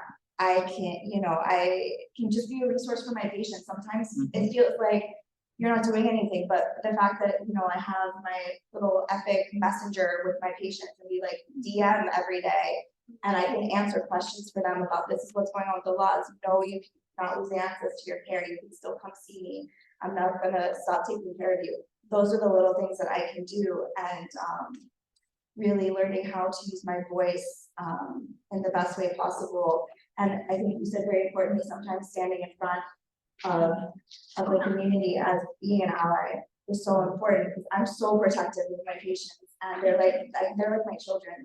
I'm like the anger and the way I feel towards these laws and what's happening is like a parent having something happen to their child. So, you know, I think, but being very mindful and intentional about how I can use my position of privilege is my act of resistance. And for insistence, where I think that comes in, and I see this every day, making sure that my patients are gendered correctly by colleagues, politely and respectfully correcting people in the operating room who just were doing a hysterectomy and want to say she, but no, he. And it's every time it's mistaken, correcting. I've had a few people who have intentionally misgendered my patients. Their supervisor gets an email from me, and they, you know, those little things can make a difference one person at a time. And I insist on that with my education of my students, teaching them how to approach these things and become allies to the community as well. So those would be my two. Great, thank you. Can I say something, please? This is Laura Beauchamp. May I say something? Because It was a question. Oh, okay, wait, go ahead, Jasmine, and then Dr. Beauchamp. okay, so because of you made me think about something. Kind of like what we are doing with TransSOCIAL McKenzie project, where we are targeting, collaborating with organizations who are not affected by what we are affected. So my question will be, maybe if you can partner with doctors in states where they're not affected by this law, so you all can create like a planning committee of how you all can dismantle the situation and find a way to get transplants into those places, because right now that has been like the go-to thing now, where we're working and partnering with organizations outside of the state of Florida who have the access, so when we can find a way to get our clients to go here and there to get the services they need. So that may be something you can think of, where you can partner with other doctors, other places who are able to give their clients that treatment. So you can create a team of people and find out solutions. Absolutely. That's interesting. I've sent patients up to New York, and there's a lot of providers willing to do like very, pay scale for patients that have to have it out of state. So that's something in the works, and what we're doing what we can. Wait, let me, Dr. Beauchamp, go ahead. You wanted to say something? I don't know if you could unmute her. We can hear her. Unmute yourself. Hello. Yeah. Go ahead. I'm sorry I cannot be there. I'm a little sick, but it was a great lecture, and I really sad that I missed in person. But I wanted to echo what Lydia is saying about, Dr. Fein is saying about the resistance and the insistence, that we are facing, basically the same resistance with my patients that I had. I couldn't see new patients. I had a list of people waiting to see me, but it's already changing. Things are evolving, but it has been a fight. It has been a fight. And insistence, I just wanted to give a shout out to the McKenzie Project and TransSOCIAL, that they have been our saviors, right? Like they have brought all of these people that needed HIV prevention, and talking about the trust. Basically, I want to also say that it is the most pivotal part of all this journey that we have had with our new, not new anymore, 2 years old, gender wellness clinic that we have at the PrEP, PrEP clinic. The trust is amazing. That's why all of the people coming are trusting us because of the treatment, the non-judgmental environment, and they trust us. They come for the hormones, like they said, like the panel said, but they trust us with the education that we give, to the patients and their friends and all of the community that this really works, HIV prevention. And I see also the ones that are coming and unfortunately are already living with HIV. We can connect them into care. So it has evolved into like an amazing kind of concierge clinic for them, and they love that. They love to be treated so nice and good, and they trust us with everything we do. And even with the pause that we had with not being able to prescribe prescribe new, prescriptions, but we continue to see the people that I had seen before to follow up. They are still trusting in us and keep on coming and referring. So I really thank everyone in the panel for giving me the support. Jasmine, TransSOCIAL, Yahima, all of you have made this possible. And the majority of my patients are immigrant, and you can see how important it is for them to trust me as an immigrant too, and then really, stay connected with our mission. And definitely will continue to fight more. Thank you, Dr. Buchan. I am aware that, and it speaks to the necessity of these conversations and all the amazing work that we've done, that we have run up against 2 o'clock. But for anyone who's willing to stay for a few more minutes, I do want to give an opportunity to ask questions. Thank you guys so much. Thank you, Doctor. I guess I may have a suggestion more than a question. If there's a way we can create like a mobile unit to reach our trans brothers and sisters that live in rural areas that can't come to, get to a center where Really good idea. where they can. I can't say nothing, brother. I guess I'm not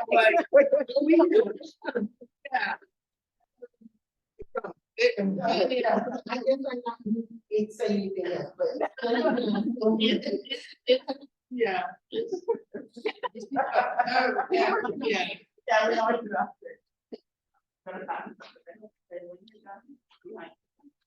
Thank you everyone for your participation on this panel. This is really interesting and really useful. I have 2 questions, one for Dr. Fein and some of the other faculty here at UM, and then one for Morgan, Jasmine, and Yahima. So for Morgan, Jasmine, and Yahima, so a lot of us have worked with you. You've been in a lot of different studies. You advised on lots of different things. So from that, what have you learned? What would you like to see us doing more of as far as community engaged research goes? And then also, what would you like to see us doing less of as well? And then for Dr. Fein and other people who work at the University of Miami, what can we do as faculty to put more pressure on UM to first continue to provide better affirming care, and then also facilitate it for people that live in other parts of the states and may have other barriers to care? Go ahead, Jasmine. Go answer it. Yeah, so, I would say what I would like to see is, more collaboration, and I want to see more housing programs. Housing is, a #1 issue right now, and I know I hear people say, well, what about people, getting into care? Without housing, you can't get into care, because you need to have a place to mentally have your mindset, store your medicine, take your medicine, take a bath and do the necessary things. So I would like to see more housing programs that is centered and catered to TGNC folks or LGBT, but make sure that the T is definitely included into the LGBT, because oftentimes when you talk about LGBTQ, the T is not included into that. So yeah, we're very. So I think it's just housing is definitely something that is definitely needed. And when I first started the McKenzie project, that was my ultimate goal, was to make the McKenzie project.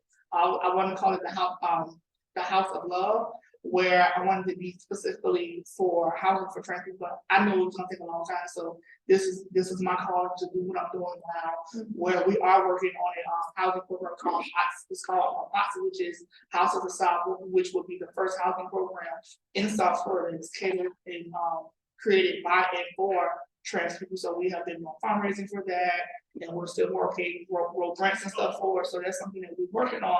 But I want other people to, like, everybody wants organization, yes.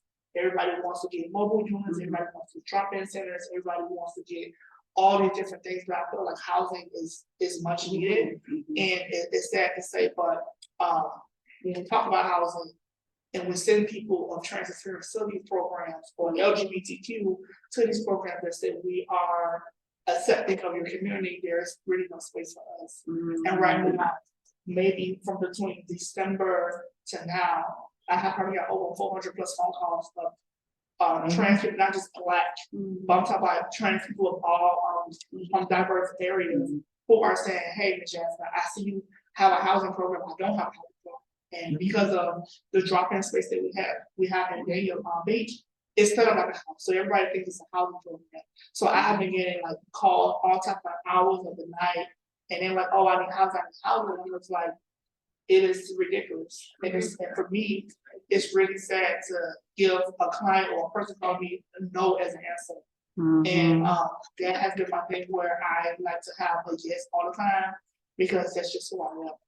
And it's just been hard to have to tell people, well, to be honest, there's no affirmative spaces for trans people to come down to housing. So people think about it, collaborate with people, collaborate with organizations, and figure out how we can, break that barrier and create more space, because we need it. I would like to give a quick example when it comes to housing. During COVID, I had a trans woman going through cancer, and she didn't have any money to pay for her rent. My boss went and talked to several agencies, some of them that said they're trans friendly. None of them decided to contribute to pay for that rent. You know that some of the people get the funding, so sometimes agencies are a little selfish. They think of the agency themselves, they don't think of the individual that could benefit from that. So if you guys get a message from me, it's think about the community. Don't think about, sometimes we need to look into the real agencies that are doing what they're supposed to do. Because sometimes when the client needs the assistance, the agency is not willing to go, not even a block. I won't say the extra mile, not even a block. So yeah, so some of them are struggling. The struggle is real, because sometimes when people are feeling comfortable at home with the remote control, they see all this information, they assume that it's not real. Homelessness is real. So sometimes it would take a lot of us to walk out in the sun for a little bit to see how uncomfortable that is. So let's not forget that homelessness is real. And we need to allocate this funding, not just for the agency, but for the actual communities. We need to have maybe an advisory board there for them. And that's all. We need to focus on homelessness. That's the #1 necessity that we have. Because sometimes in my agency, we might pay part of the rent. We don't have the funding, because they all assume that whenever they see an agency, they assume that we all have funding for housing, which is not. So I would like also to have a transparency board for the communities to understand what we go through to get funding, what we go through to allocate the funding, so they would understand it better, and maybe the government would, when they see how efficient we are, maybe we might get some extra funding available. So I'm gonna say that transparency should actually extend to a lot of LGBTQ organizations, where I said before the T is silent. There are a lot of these organizations that get grant funding because they're big and they're well known. And they get grant funding supposedly to help the trans community. But yet, like Yahima said, when they get a phone call from us, because we have somebody who's homeless and needs help, there's no money. So the transparency should go across the board. Yes, yes. You got a grant for the trans community. Where'd the money go? Okay? Because we can account for our money. Down to the penny, we can account for our money. Okay? Don't look at me like that, Ashley. So I'm just saying, put your money where your mouth is. Okay, where the money go? Okay, you got that money for our community. Yet when we reach out to you for help, somebody needs it. There's nothing. Also, when we have these programs, remove these barriers for people to get into like the housing program.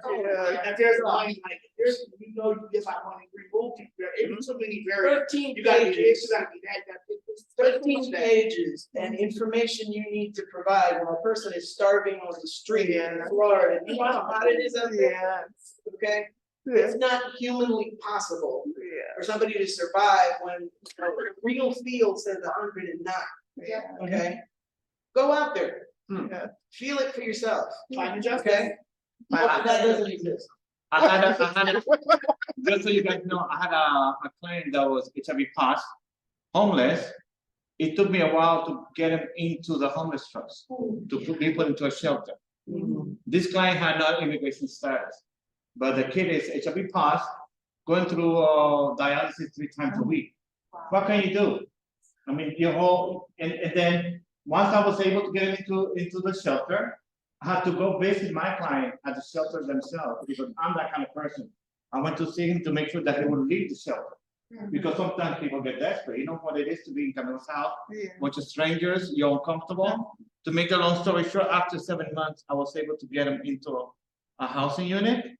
He's been there for 2 years now, so that's a little bit of stability for that client, but it's a small bound. So we're there. This is real short, real short. I promise you. Okay. And then We could go for 4 hours. Real short. So because we are working with our housing program, I am definitely open to inviting other people to be a part of like the planning committee for us. Miss Ashley here, she's the vice president. So if you want to talk about that, just give her your numbers, and then she'll give me the numbers, and we can form our own homeless trust. We don't have to go by their homeless trust. We can create our own space, because if we continue to let these people run, because let these people run stuff, we're gonna continue to fall, so we have to create our own space. And because for so long I've been working on like this whole housing program and doing so much stuff behind the scenes, it's like I think I'm open to inviting other people to come in, and I want Black trans people at the forefront to be in the spaces with me, and other people to come behind and help us form this group, because Ashley, Jasmine, and Morgan, we can't do it ourselves. And just so you guys know that I'm not a housing advocate. Yeah, as an advocate, when I see my client facing homelessness, But I'm gonna sit still. But everything I have to start making a pause. everything you do intersects with how. No, but you know how people sometimes they assume they have a title? Oh, no. But, like when they see me fighting, they go, oh no, she does the housing. Wait a minute. What I'm saying, whatever life I have acquired is to Googling, is to calling people, and then give me another number, and give me another number until I was able to get resolved. But it takes that drive for us to serve our community. Okay, so we have. CFAR tab, I've been involved with housing advocacy for 20 years here in Mayfaire County with the partnership, also internationally too. But I first want to say thank you to our presenters for eliminating the connection between transgender clinical research and community advocacy. Dr. Coates had a final slide on lessons learned slide. And the number one thing was community-based research is hard, it is messy, and it is important. Yeah. The early part of her study aim slide, she mentioned something in passing that really caught my attention. The use of the tab as the study was being developed, as the grant was being written. So I like it that Dr. Poteat is still here, or Dr. We're still here. I'd like to say, could say a couple words about this three-part question. First, how do you identify advocates to include? Second, how do you include them at all steps of the protocol development, the recruitment, and the retention, which are necessary for the conduct of the study? And finally, how do you encourage the continued participation of your community advocates? Because this connection, these partnerships between advocates and researchers are really what move the conversation forward to the place where we all want it to be. Thank you. But let me do this. Yes, I want to do it. Well, I will say something else because people keep pointing. We have so many members of the CHARM tab and the CFAR tab here, co-chairs who they themselves could add so much to this conversation. So I want to acknowledge you guys, your presence and all everything. So. I was trying to hide, but thanks. I'm actually really a relatively shy person, believe it or not. Your first question was how to identify and include them, yes. And include, yeah, and then how to include them in each step of the process, and then finally how do you encourage them to stay with it? I mean, my short answer is relationship. Yeah, the trust and trustworthiness. This is what I say to researchers when there's not necessarily community in the room. It's like you can't expect people to trust you unless you're trustworthy. And you have to earn it, and people have been burned, so you have to like not assume trust and then not break it. You have to demonstrate that you're trustworthy. So this is hard to do as a researcher who's on a tenure clock if that's your focus. What I did is I volunteered in the community in an organization for 2 years because I was a graduate student. I was also a clinician, so I was working in the clinic providing gender affirming care. I was listening to what my colleagues were saying and trying to learn like, well, what can research offer? I was volunteering in the community, listening to my friends and colleagues and participants. What are people talking about that they need? And try to use that to inform research questions. And then I engage with existing organizations. And I didn't just show up and be like, give me a research question. I was like, what are y'all doing? What do you need? How can I contribute? This is what I know how to do. This is what I'm bad at. Don't ask me to do things I'm bad at. These are things I'm good at. I can contribute, and built that relationship. So I get a little worried when there's like these like students want to be like, I'm being a community engaged project, and my program is 6 months long. I'm like, that is not long enough. So that's really it. So we trust each other. People call me on my crap. I'm not so good at calling other people on their crap, but I try. And then in terms of maintaining that engagement, it's the relationship, but also paying people, because what they offer is value. I get paid for my job. I wouldn't show up every day doing my job if I wasn't paid as much as I believe in it. I'd just do something else, bake more cookies, I don't know.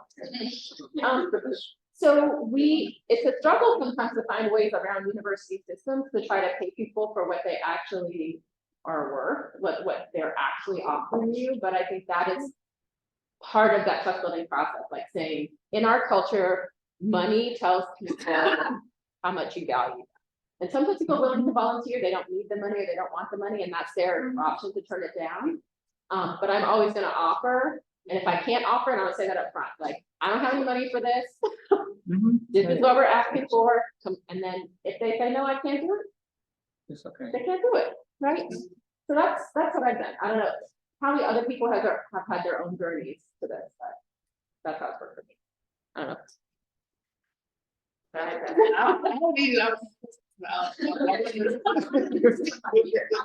She mentioned about paying people. I want people to understand that when we do these research projects. I want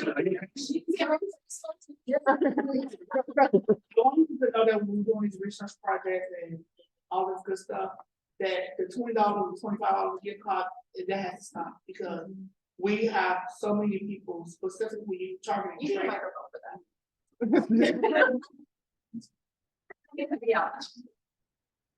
So when you're working with, you got it. it's just working.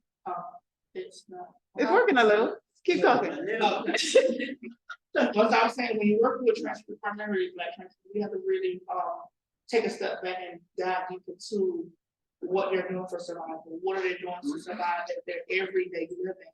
So giving someone who is engaging in survival sex work, who's trying to pay that hotel bill that's $200 or maybe $8, and you want them to do a survey for $20, that is a big unknown for me. So I tell people, researchers, like, even we had conversations about stuff that we're doing where we have to start paying at least $100 the least for these research studies, because we have to remember that if you want real data of real people that look like me, we have to think about what their struggles are. We got people who are doing sex work, who can't come to support groups, or who can't come and do a research study because it's only $20 versus them have half hour time for $500, and that half hour they don't make $500, but in 2 hours they only got $2. So like we got to make it this.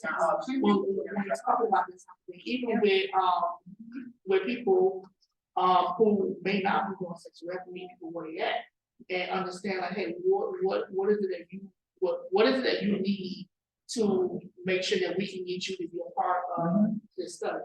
You may say, hey, I can get you $20 gift card, hold on, I can get you a couple of hours to come work at the organization. We can pay you $10 an hour for the weekend to cut the grass, blah, blah, blah, or something that we have to find other opportunities to other opportunities to show trans people that they are worth their time, because oftentimes people continue to do these things, to create these spaces, but it's like they just want the baby. And then I think that's the real reason why it's so hard to get rid of Black trans people, because there's nothing clean us up, and we're so much into survival mode where we're trying to figure out where I'm gonna get my next meal, where's gonna be my next dollar.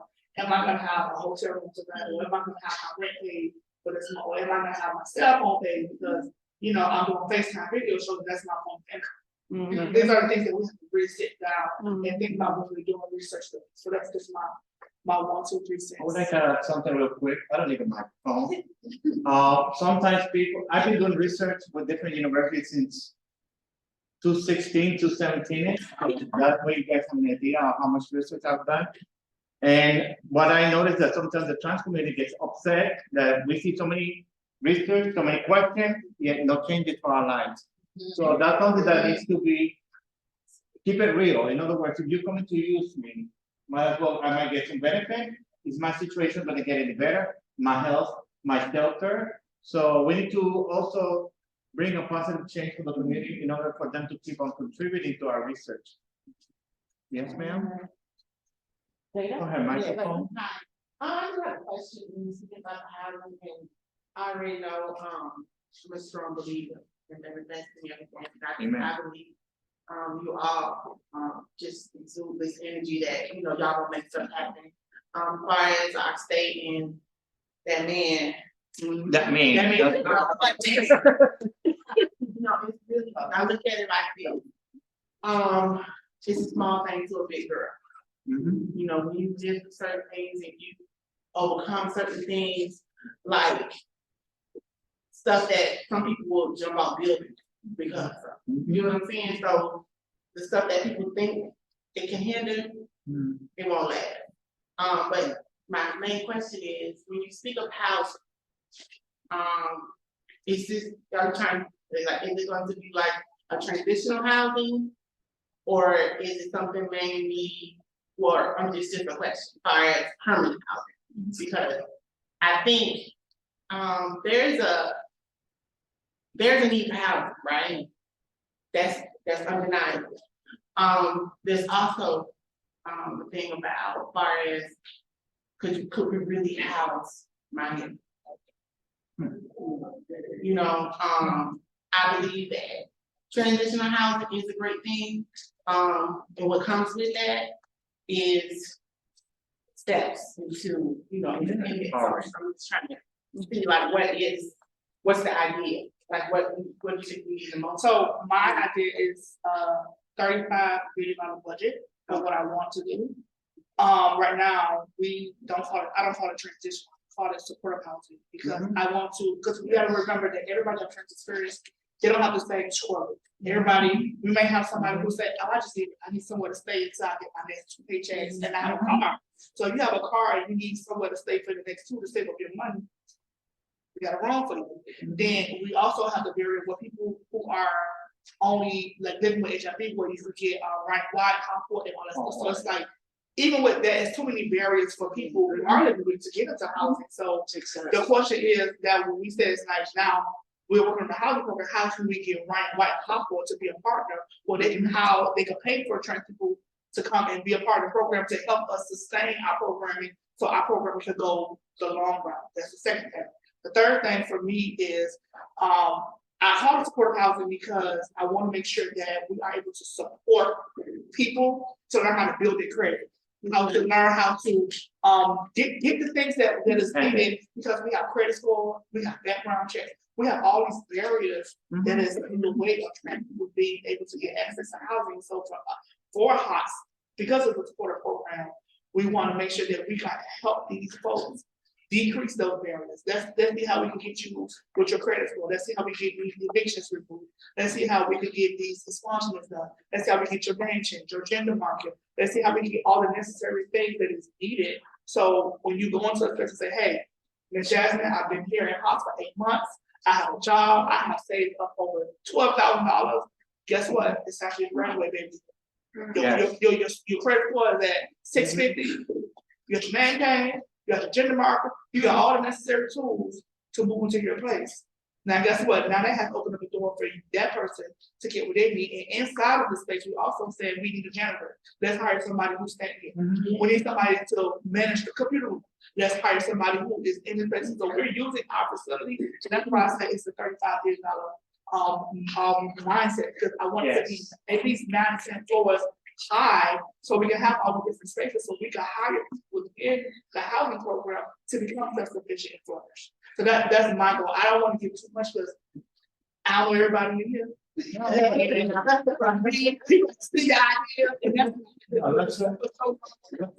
a little bit for what my mindset is when it comes to HOTS. And I don't call it a transitional program. I don't call it a shelter. I call it a supportive housing, because we have to find ways to support trans people and not just spoil trans people.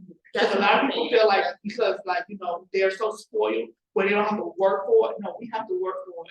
And we have to teach trans people how to work for it and let them know what it looks like and what comes with the territory of working for what adulthood looks like for each and every individual.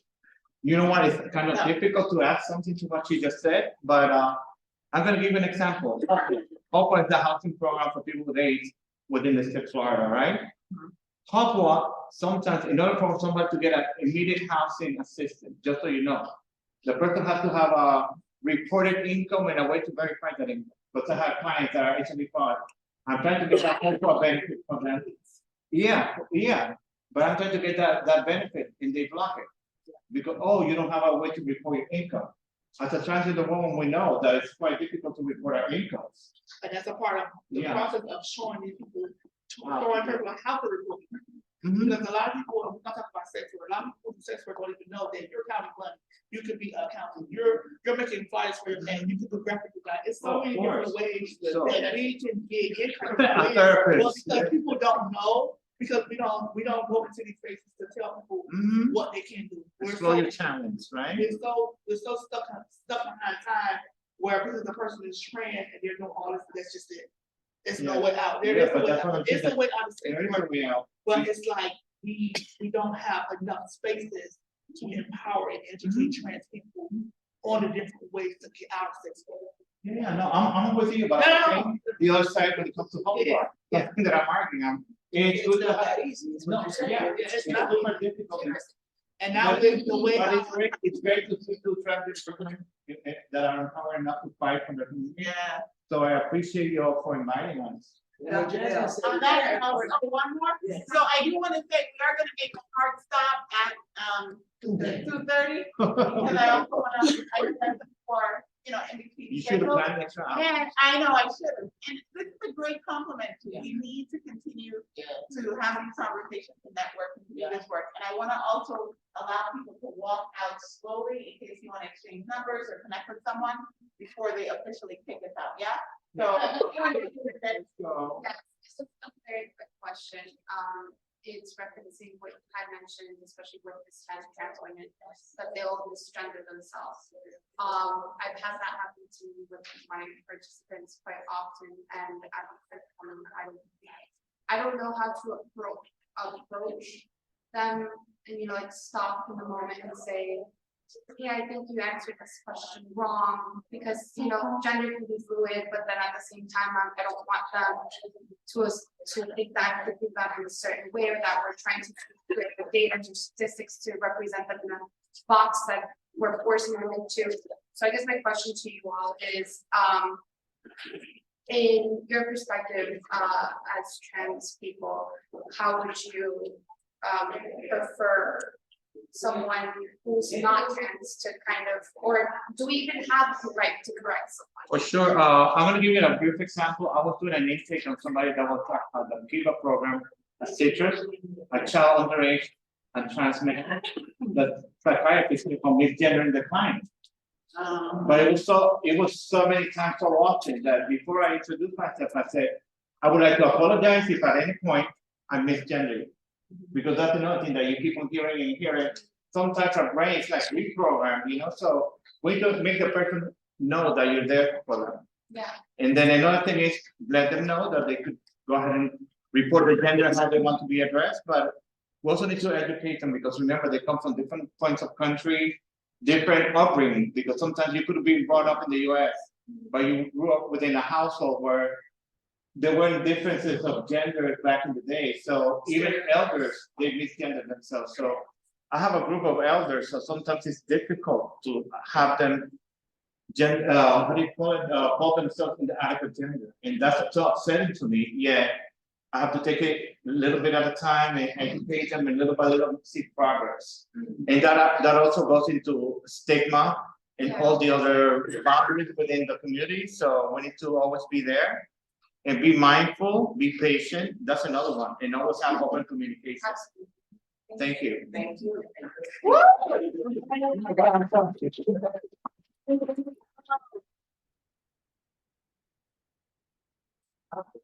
Thank you, everyone. Jack, if I don't Thank you. take it, I take it up. Yeah, I tell your thing. Go ahead, talk that thing. Oh, I was gonna, this is where your allies. Yeah, what you said. And you correct people.